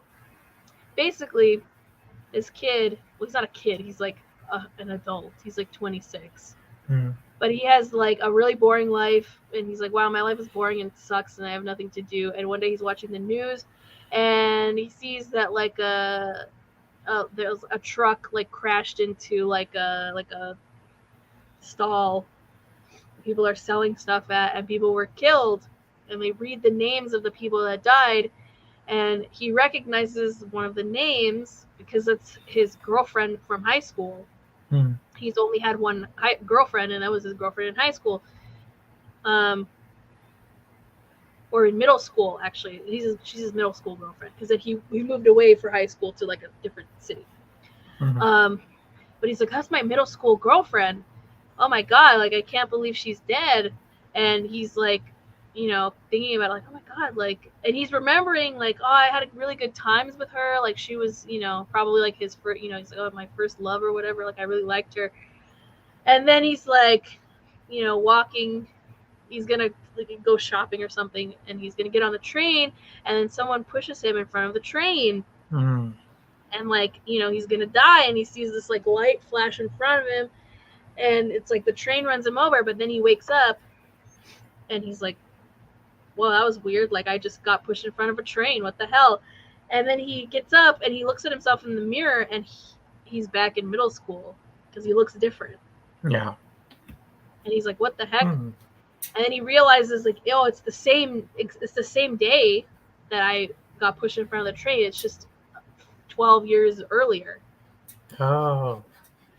So it's like he's like, Huh. so he figures out like, oh man, like that, like I traveled back in time. I'm back in middle school, and he sees his friends and everything, and he's like reliving the day that happened. And then he remembers like, oh, this is when we became like the basically like the slave / errand boys for this gang, Mhm. for these guys that beat us up in middle school. And then he goes and saves this kid from being like, picked on in the playground, and he helps him out, and then he finds out that the kid is his girlfriend's little brother. Mhm. Like he didn't know who who he was till he says like who his name. He's like, oh, so you know so and so. He's like, yeah, it's my older sister. And he's like, oh, that's you realize it's his girlfriend's little brother. And he tells him, and because he knows it, because the brother also dies in the future, so he basically tells the brother like, take care of your sister, because he knows what's gonna happen to them in the future, like just like take care of her and stuff. He's just trying to basically tell him like, live your life and do good and stuff, and take care of her till till you can't anymore. And then he just straight up tells him like, 12 years from today, you guys are gonna die. Mm-hmm. And he wants to help. And so then he tells the brother, like, you need to somehow, if you can, we need to make sure that that doesn't happen to you, or that, we can, maybe that you're not there, that she is not there somehow. And so then they shake hands, because he's like, okay, I believe you. For some reason, the little brother believes him. And they shake hands, and when they shake hands, he wakes up, and he's back to the present day, and he's in the hospital, and he's like, oh, I guess I didn't die. And then there's a police officer, a police detective there to see him, and he doesn't know, he kind of recognizes him, and he's like, who are you? Do I know you? And he's like, yeah. And it's the brother. He's a police officer now, he's a detective, and so he didn't die like he did before, so he changed the future. And the brother remembers everything that he told him. And so now they're like, basically the whole series is them, and then they realize that them shaking hands is what sends him back or forward in time. Interesting. So then it's them like, okay, so it turns out he's like, well, we figured out that that was, my sister died because that was a hit put on her. Like it was an accident, like somebody, like that happened on purpose. Like she was killed on purpose. So then he's like, oh, you went back in time. Okay, so we just got to get you to go back in time and make friends with all these people so you can find out who is behind all of this. Because somehow in the past, someone got put in charge, and now they're like running everything with the gangs and stuff. And so basically, like, he just keeps going back in time. And the way the time works in Tokyo Revengers is like, he always goes back like 12 years from that day. And so like as time passes, when he's in the past, like when he goes back, the same amount of time has passed in the future or in the present. So like, if he goes back in time for 2 weeks and then he comes back, it will be 2 weeks after he went back in time. Like, okay. Present. So like time is still linear. It's still running at the same time. It doesn't speed up or slow down. Interesting. So like, yeah, he could be gone for 2 whole weeks, and then he comes back, and 2 weeks have gone by in the present. So like he's had, and stuff has changed. Yeah, that sounds really good. Yeah, it is really good, and you get the different characters, and you get the they're all like 14-year-olds, and they don't look 14. Right. That's the only thing. Is like they're like 14-year-olds in a biker gang, and they're fighting each other, and they're they were shanking each other, and they got knives, and they beat the hell out of each other, or like curb stomping each other and all this shit. And you're like, oh my god, what the fuck? Yeah. But it's interesting. I know a lot of people say that it's like mid, or it's not that good, or like it's overhyped and stuff. I don't listen to kids anymore. But whenever I see that, I'm just like, you know what, that's your opinion. You can have your opinion. It's like an asshole. Everybody has one. But I'm gonna like what I like. I don't care. I like it. I think it's cool. I think it's a cool series. And it has time travel, which I didn't think was a thing in the manga. That's so cool. So it's really good. I liked it. I thought it was really good. And I like the characters, they're interesting. He has to become friends with like the other gang members. So you see him like become friends with them, and they like, he basically, becomes part of their gang. Mm-hmm. And then like at the end, the very last episode, again, it's on a cliffhanger, and you're like, oh my god, how are they gonna like fix this? But it's like, it's so good. I really liked it. I really enjoyed Tokyo Revengers, and it's cool. If you just ignore the fact that they have the swastika symbol. It's not what it is, but they have that on their clothes. Right. But hey, it's a really good show. Yeah, I'll Like, have to watch it. yeah, like I'm gonna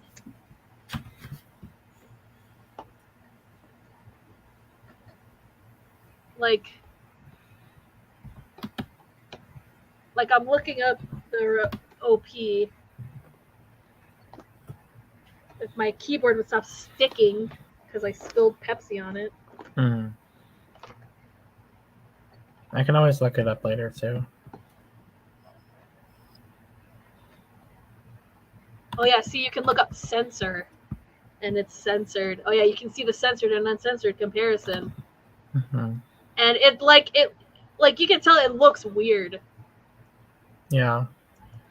Like I'm looking at it. Jesus, it's loud. Okay, so I'm looking at it, and yeah, it's only certain parts in it, but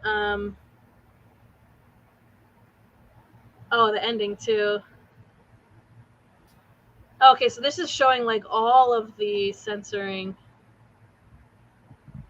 Mm-hmm. But you can tell at certain parts when you watch the show, like it'll pause. Yeah.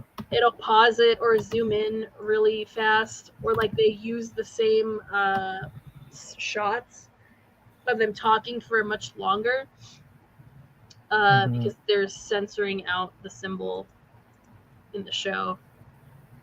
Yeah, like it'll have these random ass lens flares that just like go across the screen, and it's like what the like what? But then when you realize what it's for, it's like okay, that makes sense. It's just I wish I didn't see a big bar of light across my screen. Yeah. When I'm watching a damn show. But it's really good. I really like it. Yes, if you like time travel manga, Daniela, read it. Watch the show. It's good. I liked it. I cried during one part. The two characters reunite at some point, and I just was like, oh my god. Oh my god. I made like an Amber Heard face like oh my god. my dog stepped on a beat. I don't know why she made that face. Are you keeping up with that, or you don't care? I'm just kind of tired. No, well, yeah, I'm like casually watching that whole situation, not really like following it too much. I'm only watching because I think that stuff's interesting. Mm-hmm. Because I'm also rewatching like old SVU episodes too, and like the courtroom scenes and that kind of stuff is always like really like intense. Mm-hmm. Because sometimes the courtroom is like that. But then I'm watching this, and I know it's not a criminal case, so obviously they're not talking about like like nobody murdered anybody, right, or anything. But it's just somehow like the weird stuff going on, and the sometimes her attorneys especially, it feels like, did you guys just graduate from law school like yesterday? Yeah. Like I don't understand. And I can't say whether it happened or not, but like the evidence clearly, it just feels like if she's lying, then like you're really really holding out on this big lie. Yeah. Like just why not give up? Like just, I don't know. I don't know. I don't. I didn't even know who the hell she was. I didn't either. All this. I didn't know who she was. I'd never heard of her before now. And then when I heard she's an Aquaman, I was like, oh yeah, I seen the movie. I saw it in theaters, and I don't remember anything that happened in it. forgot about that too. I just remember that he was there, and then like I don't even remember who the villain was in that movie. And I remember that Willem Dafoe was in it, and that's pretty much it. I don't even remember that Willem Dafoe was in it. But I mean, I liked the movie, but I wasn't like too. I don't think I hated it either. I think I thought it was all right, but I don't remember anything that happened because I never saw Justice League. Mm-hmm. I never saw Batman. I didn't watch that either. I never saw Batman vs Superman: Dawn of Justice. I never saw that either. Yeah. I saw The Batman. That was awesome. I still need to watch that one. It was good. It's really good. I want to live in his fucking house so bad. It looks so cool. He lives in like, I don't know, it just looks like a Baroque Gothic mansion with the ceilings and everything. I'm like, oh my God, I want to live there. Mm-hmm. Yeah, it's like my emo dream. Like I want to be him. I want to be him and wear the eyeliner and like just look cool. He looks cool. And, you know, yeah. He was good. He was really good. I believed him as Batman. You know, I like him. He's cool, and I love Paul Dano. Mm-hmm. So I don't care that he's evil. I love Paul Dano. He's like one of my big nerd crushes, like, because he's not like conventionally attractive or whatever, but he's like, you know, fun. Yeah, I like Paul Dano too. I love Paul Dano. I've loved him since fucking Little Miss Sunshine. Oh my God, yep, he looks like a guy I would have had a crush on in high school. So. I love him. I fucking love him. So anything he's in, I'll watch it. It's like you know, Chris Evans is like my future husband. You know, like we haven't met each other yet, so he hasn't decided. That's why he's still single. That's why he's not married yet. He hasn't met me yet, but Paul Dano's. I know he's married. He has a wife, but he's one of my like nerdy crushes, and yeah, I like the new Batman. Thought it was really good. It was cool. Yeah, I'll watch it soon. Robert Pattinson, yes, he's good. Don't forget he was ever in Twilight. Yeah, he's a good actor. He is really good. Well, and forget that Remember Me movie. That was a stupid twist at the end. I liked him in Water for Elephants. I haven't seen that movie. It was good. I don't think I'd rewatch it, but I liked what I watched. You know? Yeah, it was good. I liked it. New Batman movie. But out of the new, I've never seen Wonder Woman. I haven't seen it either. I think I have it on Blu-ray, and I've owned it since it came out. I like Chris Pine. I do too. Gal Gadot is interesting.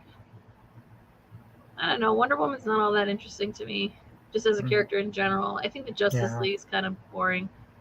Because like I like the cartoon. Superman is really boring. Yeah.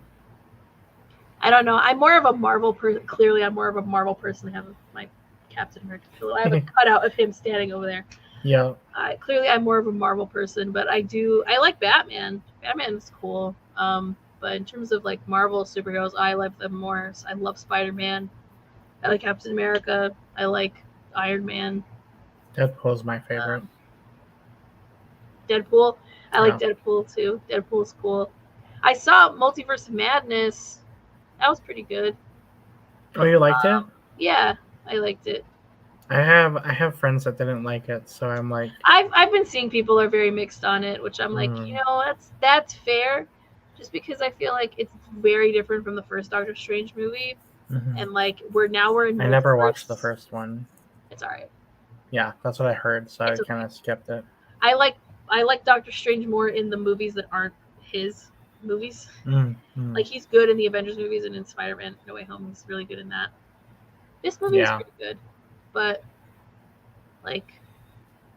I mean, I say watch it if you like the Sam Raimi Spider-Man movies, or if you like Evil Dead, or like Drag Me to Hell, those are all Sam Raimi movies. Like watch it. I like Sam Raimi. Yeah, watch it because it's got a lot of his like creepy elements in it, and like weird broken fingers doing that weird shit, and like that's all in there. It's really cool. And like, there's a Wonder Woman movie sucked. Hey, I mean, I can't disagree with you there, but I also can't agree because I haven't seen them. I think I've seen clips. I've seen parts of like the second one, the one with like Kristen Wiig, and I'm just like, that's so bizarre. What bizarre casting. Mm-hmm. I like Kristen Wiig, but I'm like, why would you cast her as a villain? That's weird. Yeah. But yeah, Multiverse Mass is pretty interesting.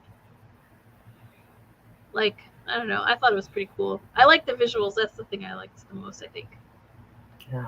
And it was interesting to see like the parallel universe stuff, the multiverse stuff. Mm-hmm.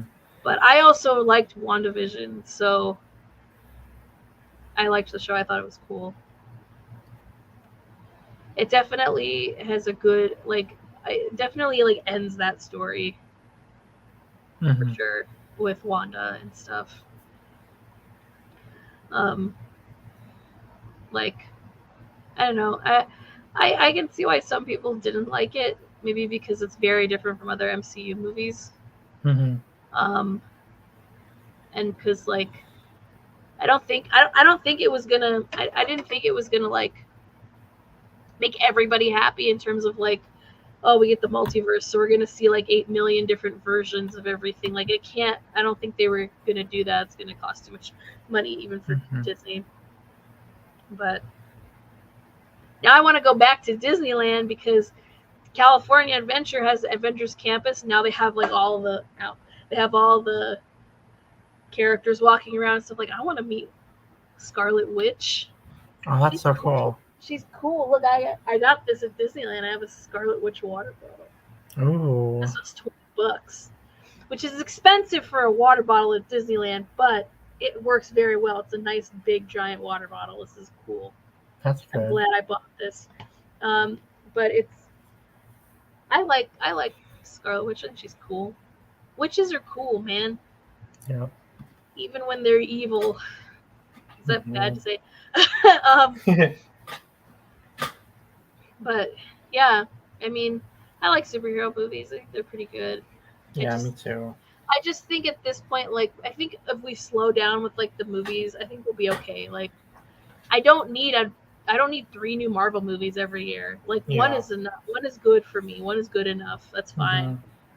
I think it's because Infinity War and Endgame were like so big and crazy. It's like I got what I wanted out of like all these Marvel characters meeting up with each other. Like, right. I will rewatch that freaking fight scene from Endgame like over and over again. I'll look up like the YouTube compilations of like the audience reaction.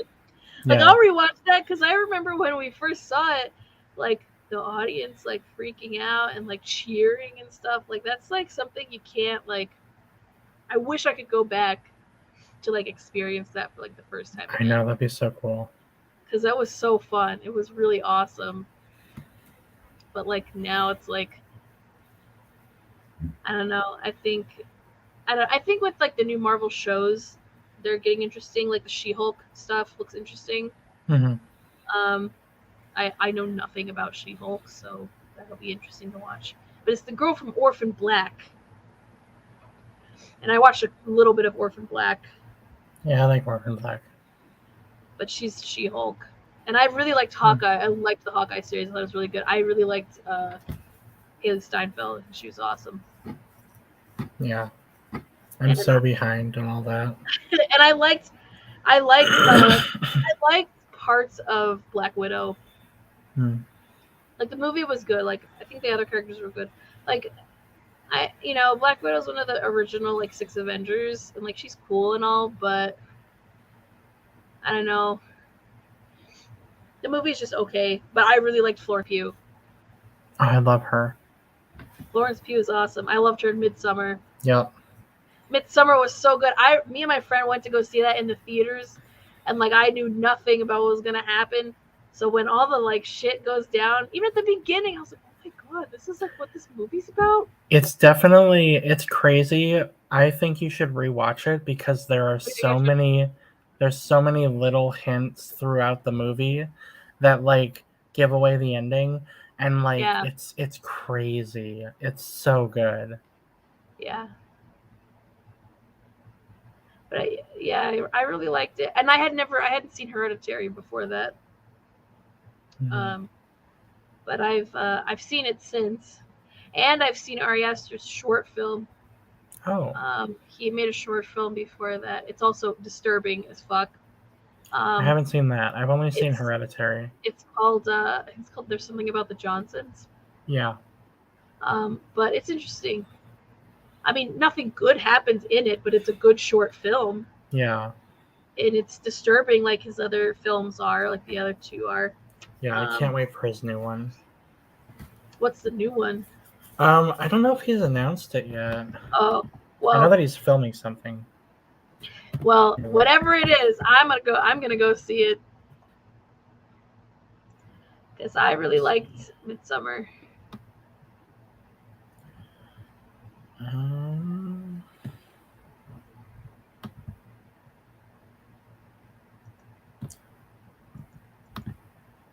he directed a movie called Disappointment Boulevard. Ooh, interesting. It says a decade-spanning portrait of a director not knowing how to finalize editing about one of the most successful entrepreneurs of all time. Hmm. I don't know what it's about. I There's a lot of actors in it though. It has Parker Posey, Joaquin Phoenix, Nathan Lane, Amy Ryan,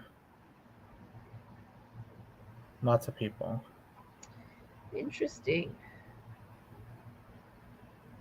Yeah, I don't think there's much information about it, but that's kind of, I think that's better with his movies to just go into it.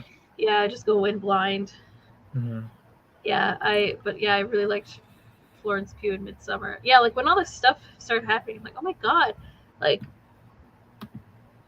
the falling on rocks part, I was like, Oh oh my yeah. god, when that happens. But then I saw like the practical effects that they did for when they like used the mallet on the guy. And I'm like, Mm-hmm. that's cool. Like it's cool when I see how it actually works, but watching the movie I was like, oh my god. Yeah, Ari Aster definitely has a something, he just has some sort of like weird thing about head trauma. Because like all of his movies have head trauma in it. I know, piano wire shit and bread. Oh my god. Mm-hmm. Mm. And actually, like, I like horror stuff, but like I yesterday, love was it horror. yesterday? Was it yesterday? My mom, for some reason, was watching Old on TV Oh, downstairs, and I was like, "Why are you watching this? This is stupid." And she's like, "Why? Why? What's wrong with it?" I'm like, "Well, are you watching it? Look what's happening. This is so dumb. mm-hmm. Like, can you not see, mother, what's happening?" I'm like, M. Night Yeah, Shyamalan is bullshit now. I know. He was only good in The Sixth Sense. Like that was the only good. Well, I don't know. I've never seen Unbreakable, but I like Unbreakable. I saw part of what's it called, the one with James McAvoy. Oh, Split. Yeah, I've seen part of that. I like that one too. I've seen part of Lady in the Water. Dumb. I saw part of The Village. Dumb. It's because I feel like with his movies, once you know the twist, it's just like okay, that's just dumb now. Yeah. Like you can only watch them once. Mm-hmm. It's like in have you seen 50 First Dates? No, It's I because know. there's I know about it. I know. I never watched it. it's just there's like she has like short-term memory loss, and Yeah. so like every day it's always like the dad's birthday, and she gets him The Sixth Sense Mm-hmm. on video, and so she's like, "Oh, do you Oh, guys want to watch it with me? Let's watch it." And so they've watched The Sixth Sense like every day, yep. and they see she obviously it's the first time for her every day, Oh, that's and interesting. she's always like, "Oh my gosh, I can't believe it! Bruce Willis is a ghost," and like she's Oh just my so amazing. Like god. it's super funny, but it's like I feel like with his like twist endings, once you realize the twist, it's like Oh, okay. I never have to watch this movie again unless I forget what happens. But like old, Yeah. I know that's based on like a graphic novel, but even then I'm like, that's stupid. Yeah. I just think the whole like test subject thing, like, why is that part of it? Why can't it just be that it's just a weird beach that like makes people rapidly age? Like, why do they have to be test subjects Yeah. for your pharmaceutical company or whatever? Like, Mhm. why is that necessary? I just want it to be a weird twist. Yeah.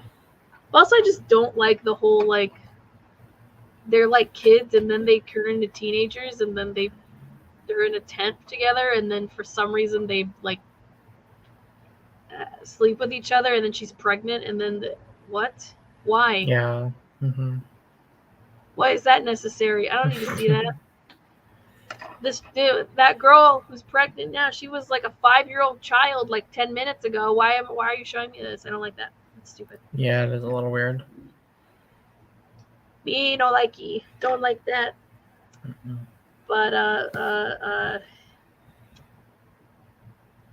horror movies. Oh well, uh Edgar Wright's newest movie. What is it? Last Night in Soho. That I movie want to was watch that. so good. It was I so need to watch good. it. We saw it in theaters. It was so good. It has some twists and turns in it, and it's just like whoa, but it's really good. It's really good, and Yeah. yeah, my brother's a huge Edgar Wright fan, so like we've seen like every movie of his Mm-hmm. ever, all of the like Cornetto trilogy, like Yeah, those are good. Shaun of the Dead, Hot Fuzz, World's End. Like we've seen all of those. Scott Pilgrim, I love Scott Pilgrim. It's Mm-hmm. got Chris Evans in it. Of course, I love Scott Pilgrim. Mm-hmm. And it has Brie Larson in it too. Mm. She's Envy. She's the ex girlfriend or whatever. Yeah. And then Last Night Soho was really good. And once I saw like, oh, Matt Smith's in it. I loved Matt Smith in Doctor Who. Of course, I'm gonna watch that. And then he's like, he's an evil bastard, and you're like, what the fuck? Yeah. He's really good. Apparently, he's like one of the only good parts of Morbius, which I haven't seen, and I don't want to see it. I think Jared Leto should just go back to making 30 Seconds to Mars albums. Like, can you Yeah. just do that instead, Jared Leto? People still like your music. Yeah. Nobody wants to see you as a superhero or villain or whatever. Like, nobody wants to see that. Clearly, it didn't work the last time, so I don't know Yeah. why. Well, I don't know why they thought it would work this time. Mm-hmm. I don't know. I didn't even like, and I know a lot about Spider-Man, but I didn't know that Morbius was a Spider-Man villain. I didn't even know he existed. So clearly, he's not one of the more popular ones. Yeah. But it's because it goes back to the whole Sony is garbage thing. Yeah. We talked about earlier with them by basically running an anime conglomerate in the U.S. Yeah. Which sucks. I know.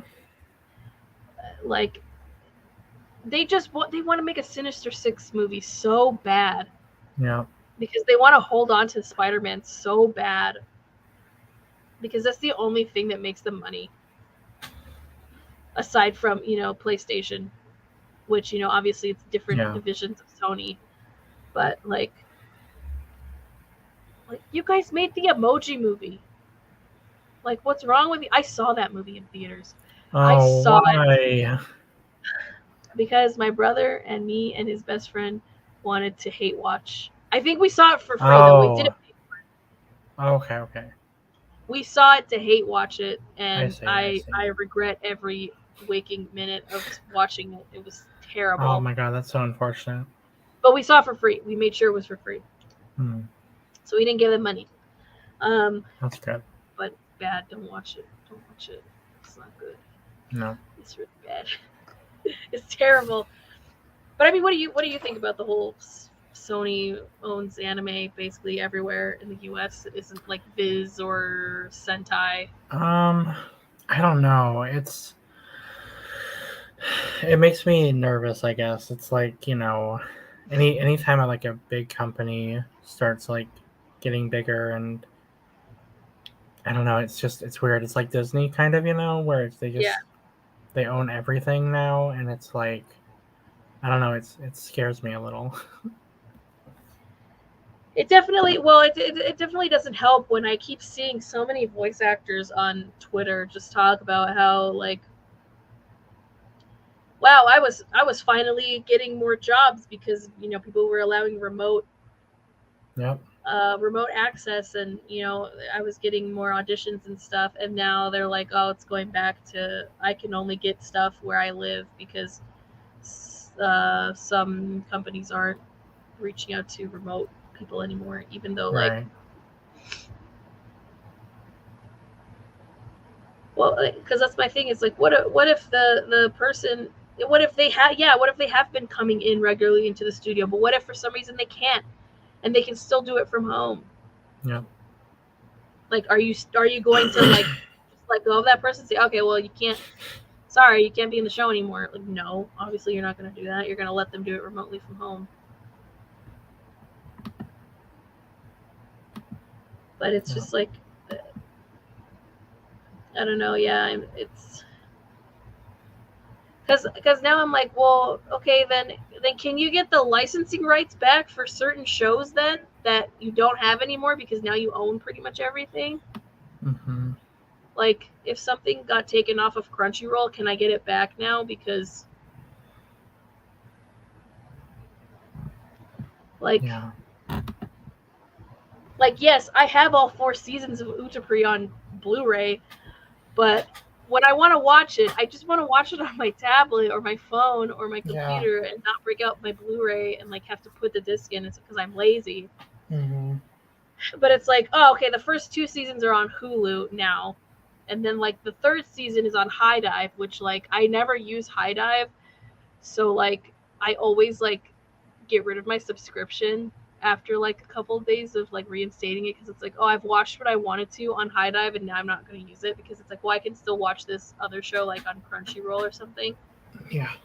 And it's just like, there needs to, and then Netflix, I mean, is Netflix the only like good stuff that honestly the only good stuff that Netflix has now is like anime Mm-hmm. and K-dramas. Yep. Everything else is like where I am like, I like Stranger Things, but like, can you give me season 4 already? Like, damn, I've been waiting forever. Yeah. Like, I really want Stranger Things season 4. I know. I miss my boy Steve. I hated that character in season 1. I thought he was such a jerk. I'm like, oh my god, fuck you, dude. And then you get to season 2, and I'm like, oh, I'm so sorry I ever hated you, man. I'm so sorry. You're like so cool now. What happened? Yeah. Total 180. Like, oh, I love you now. You're my favorite character. I know. I like his actor too, Joe Keery. He's really cute. Mm-hmm. He's a cutie. I would date him. Yes. Can I be Steve's girlfriend in season 5? We're like the same age technically in real life. Mm-hmm. I'll play a high school. I still look like I'm a high schooler. Come on now. Yeah. I say with my frown lines on my face that are like permanently there, because I do this a lot. I furrow my brows a lot, so this line is like permanently there on my face, even when I smile. But I don't know. It does scare me a little bit, like, and I don't want like, and because I like Disney, I like Disneyland, I like going. There's cool shit to do. I like Disney movies still. I use Disney Plus, but I don't know. I don't want to be labeled as one of those like Disney adult people that everybody hates for some reason, which I'm like, can you just leave those people alone? They're not like hurting anybody. Yeah. Like, so what if those people go to Disneyland like every weekend, or like they go often? Like, that's fucking cool. I wish I could do that. Mm-hmm. I wish that was my job. Just vlog going to Disneyland. I would love that. Yeah. Like that's my job. Hell yeah, I would, dude. I'll do that till I drop dead. See you later, Daniela. Bye. I'm probably gonna have to go too. Actually, I'm really feeling tired. Okay. Yeah, I should see what's for dinner, but yeah, I'm gonna. Saturday. Saturday is when I'm gonna take my next COVID test. Yeah, I hope it goes well. Yeah. Because yeah, when I took the test on Monday, when we took it, Mm-hmm. I put the 3 drops in on the test, and literally almost immediately, it was positive. Like Yeah, that the sucks. T was there, the line was there, and I'm like, okay, well, yeah, we need to do this more often, Dylan. I feel Yeah, it'd be like. fun. Also, if you ever have a meetup or something with other people, like you can always invite me. If Yeah. it's in the evenings, I'm always free. I don't do anything. Okay. I just sit here and watch YouTube and cross stitch. That's pretty much all I do now. Yeah, I'll definitely do that. Yeah. So, yeah, maybe the next time we do this, I will have finished the first book of the Good Girl's Guide to Murder. I know you mentioned the last time somebody Oh yeah, told you yeah. the third book was not very good, but I haven't gotten there yet. So I'm Yeah. still reading the first one, but it looks really interesting to me. I want to keep reading it, Yeah, you should. but we'll see how I feel about the third one whenever I get there. But Really yeah, interesting. I've got a few books actually back there that I haven't finished yet. I get sometimes on TikTok I get like disturbing books where like these are the most disturbing books I ever read, and then like I'm like, ooh, that sounds interesting. Like I know it sounds disturbing and like there's fucked up shit that happens in it, but I still want to read it. So I love disturbing books. I bought a few. I read one that it really was disturbing. The one that I read. It's called Which one? Dead Inside. Oh yeah. I know what you're talking about. I read it, and I read all of it. And I know a lot of people are like, well, you're not going to finish it. Like, it's very disturbing. And I'm like, okay, yes, the stuff that's going on, it's like, that was really fucked up. Like, trying to see that in my head is like, that makes me feel like I should be in jail. But, yeah, it's a book, okay? Like, it's not actually happening. I'm like, yeah. who the fuck would do this? And it was interesting. I kind of like, I liked the characters talking to each other. It's really stupid, but like, yeah, I read that. I might read it again actually, because I'm just, it's one of those things I can't put it down, even though it's really disturbing. But I also have like The People in the Trees. I have that one, which I started. That one's about like this professor, he finds like the Fountain of Youth in like a remote island, and then he adopts a bunch of the kids like from the island, and then he's like, yeah, and then like later on he's like accused of like molesting them. But it's like you're reading like his memoir, like that's what you're reading. And then I have another book by the same author. I forget what it's called. Oh, A Little Life. I have that book too. Oh, okay. That one sounds pretty disturbing. I haven't read that one yet, but I have those. Like, I get disturbing book talk a lot, so I'm like, I have to buy disturbing shit. I gotta read it. And then I have the first volume of Given, which I need to get. I need to get more of it. Obviously, I bought it because I'm like, oh, I have the first one. I need to buy it. I want to. The next time I go to Barnes and Noble, I'm gonna try to get Saint Young Men, because both Barnes and Nobles have that in hardcover. Yeah. And I loved the movie. Have you seen the movie? I haven't seen it yet. It's so good. So I heard about Saint Young Men like a long time ago. I've just never read the manga, but I did watch the movie, the anime movie. It's so good. As a as a person raised Catholic, like seeing Jesus hang out with Buddha in Japan is like the funniest thing ever. Like, I'm not religious. I don't consider myself religious anymore, but like Like, man, if you had just like if you had given that to me in middle school, maybe I would be more religious now. I don't know. But it's so good. It's really funny. I love it. It's hilarious. But I want to. The manga's like in hardback, and I want to get it from Barnes and Noble because I really like the movie. I have the first 3 volumes of Fire in His Fingertips, Yay. which I know the third one came like a couple weeks ago, finally, and I know you can already pre-order volumes 4 and 5, which should be coming out later this year. So I'm gonna Ooh. pre-order those as well. I've been wanting to pre-order Melissa's book. I need to do that because I want to read it so bad. I've been telling all these people like, oh, I have a Twitter friend who her debut novel's coming out, and I'm excited to read. I want to read it so bad. You can get it from the UK. It's Oh, out in really? the UK. So, Yeah. already. If you don't want to wait. But I will wait because I want to buy it domestically. But I did not wait and I bought it. I bet it's really good though. It's really It's cute. really cute. Okay. It is really See, cute.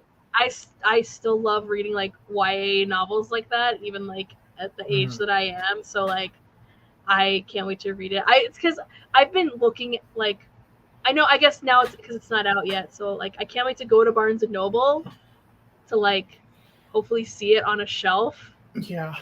And then be like, oh my god, I know this person. Yeah. I'm friends with her on Twitter and TikTok. And just like I want to take a picture with it, be like, oh my god. But I'm gonna wait till either I see it in Barnes and Noble, or if I don't see it after it's supposed to come out, then I'm just gonna order it and buy it and read it. Yeah. But that's another book that I'm waiting on reading. Yay. Yeah, and then she knows the author of Fat Chance Charlie Vega, and I read that as soon as I saw it. So I read it in one day and I cried. Yeah. Like, it was so good. It was so good. I need to read it again, but I think her new book is out. Is it? Yeah. Well, I want to reread it again because it was so good. What's her name? Crystal Maldonado. Crystal. But I was like, as soon as I was reading it, and I'm like, oh my god, this is like. Yeah, her new book, No Filter and Other Lies. It came out in February. Cool. Okay, and I'll have to buy that too because I really liked the other one. But I remember like I tweeted at her. I was like, oh my god, you're like I'm not Puerto Rican, but like she's Puerto Rican in the book. I'm like, but I am a fat brown girl, and this was like legit the girl on the cover, like me in the bridesmaid's dress that I wore to my friend's wedding in 2020. The dress looks like that. I'm like, that's literally fucking me. That's me. Aww. Like on the cover, like she looks like me. That's so sweet. So I was just like, oh my god. I'm like, man, I wish my life was like the girl in this book because she gets to be with a cute guy at the end. But excuse me, but like, yeah. But reading all this stuff, I'm like, man, I know I could do that too. I just need to sit down and write a good story. Yeah. And I think going back to school will help with that too. Yeah. That would give me into connection with people, and I can start writing again, and just I want to be a cool author too. Yeah, that'd be cool. I have cool ideas in my brain. I just need to focus and stop being like. I'm pretty sure, like my brother said, he's like, I'm pretty sure I have undiagnosed ADHD, and I'm like, yeah, that sounds right.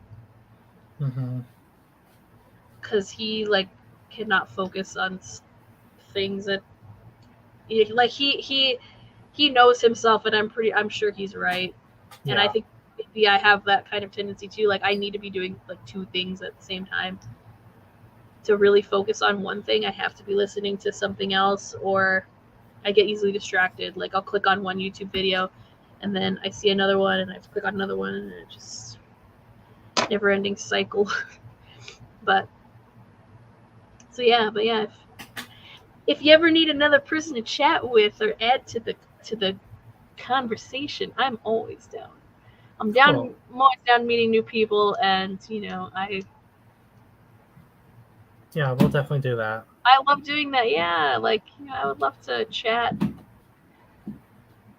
Yeah, it'd be I miss fun. talking with you. It's so fun. I know it's been so long. I know. Sometimes I just need like time like this, where I can just talk to a good friend and just like Yeah, let it all out. well, I'm glad I could be here for you. Oh, thanks. Well, especially now because I don't have anything to do and I can't leave my house Yeah, till like at least right. Sunday or Mm-hmm. Monday. So, but Yes. yeah, it's been fun. Yeah. Well, thank you for joining me. You're welcome. Thanks for having me. It was fun. I miss doing this. Yeah, me So too. hopefully I can get back into doing YouTube and stuff. I mean, it's the last video I put out was in February. Okay, so it hasn't been that long, but still, Right. I gotta work on that Beauty and the Geek video, and maybe that's what I should do right now when we get off. Yeah, that'd be fun. Very good. I can get that done. But Yep. okay, Dylan. Well, it's been Yeah, fun. it was fun. Thank you I for joining me. Yeah, and actually, like we want to do our next podcast episode on what's called Saskia and Miyano. If you want to be a part of it. Oh, that'd be fun. Yeah. Yeah, we're just gonna watch it and then talk about it. So, yeah, Chantal thought of you. Yeah, we should do that. So yeah, like I love that. I'm down. Okay, then I will tell her that that you're down to being a part of that because we need to get doing that. Yeah, that'd be great. And I haven't seen it, so I haven't either. I haven't seen any of it. I want to. But I want to also. And then I know the manga is getting. Yeah, I still need to read the manga too. Printed I'm out behind. Mm-hmm. So I want to see it. So I will let Chantal know. Cool. And then we can set up a time to record after we've all watched it. Yay! Awesome. Okay, well, I'll let you go. Okay, well, thank you for being on my live and hanging out. I hope people going back and watching it, enjoy the weird conversation we've had. Yeah, it'll be cool. Do you get comments on it later on? Sometimes, yeah. Okay. Well, hello everybody, and goodbye. I'm MiaFran. Yes, Whatever and you want to call me. And I have her link down below if you want to check out her channel too. Yes, go look at my YouTube. It's been like 3 months since I posted a video, but you can go back and look at all my other videos and stuff. Yeah. I have a Twitch, but I haven't streamed in a while, so there's not going to be any VODs on there. But I do stream sometimes, and I have a TikTok, and I have a Twitter, and I post pictures of random stuff, and I have a dog. I also have a dog. My dog's downstairs. She's doing something. I don't know what she's doing. Oh. But yeah, check me out and subscribe, I guess, if you want. Yeah, you should.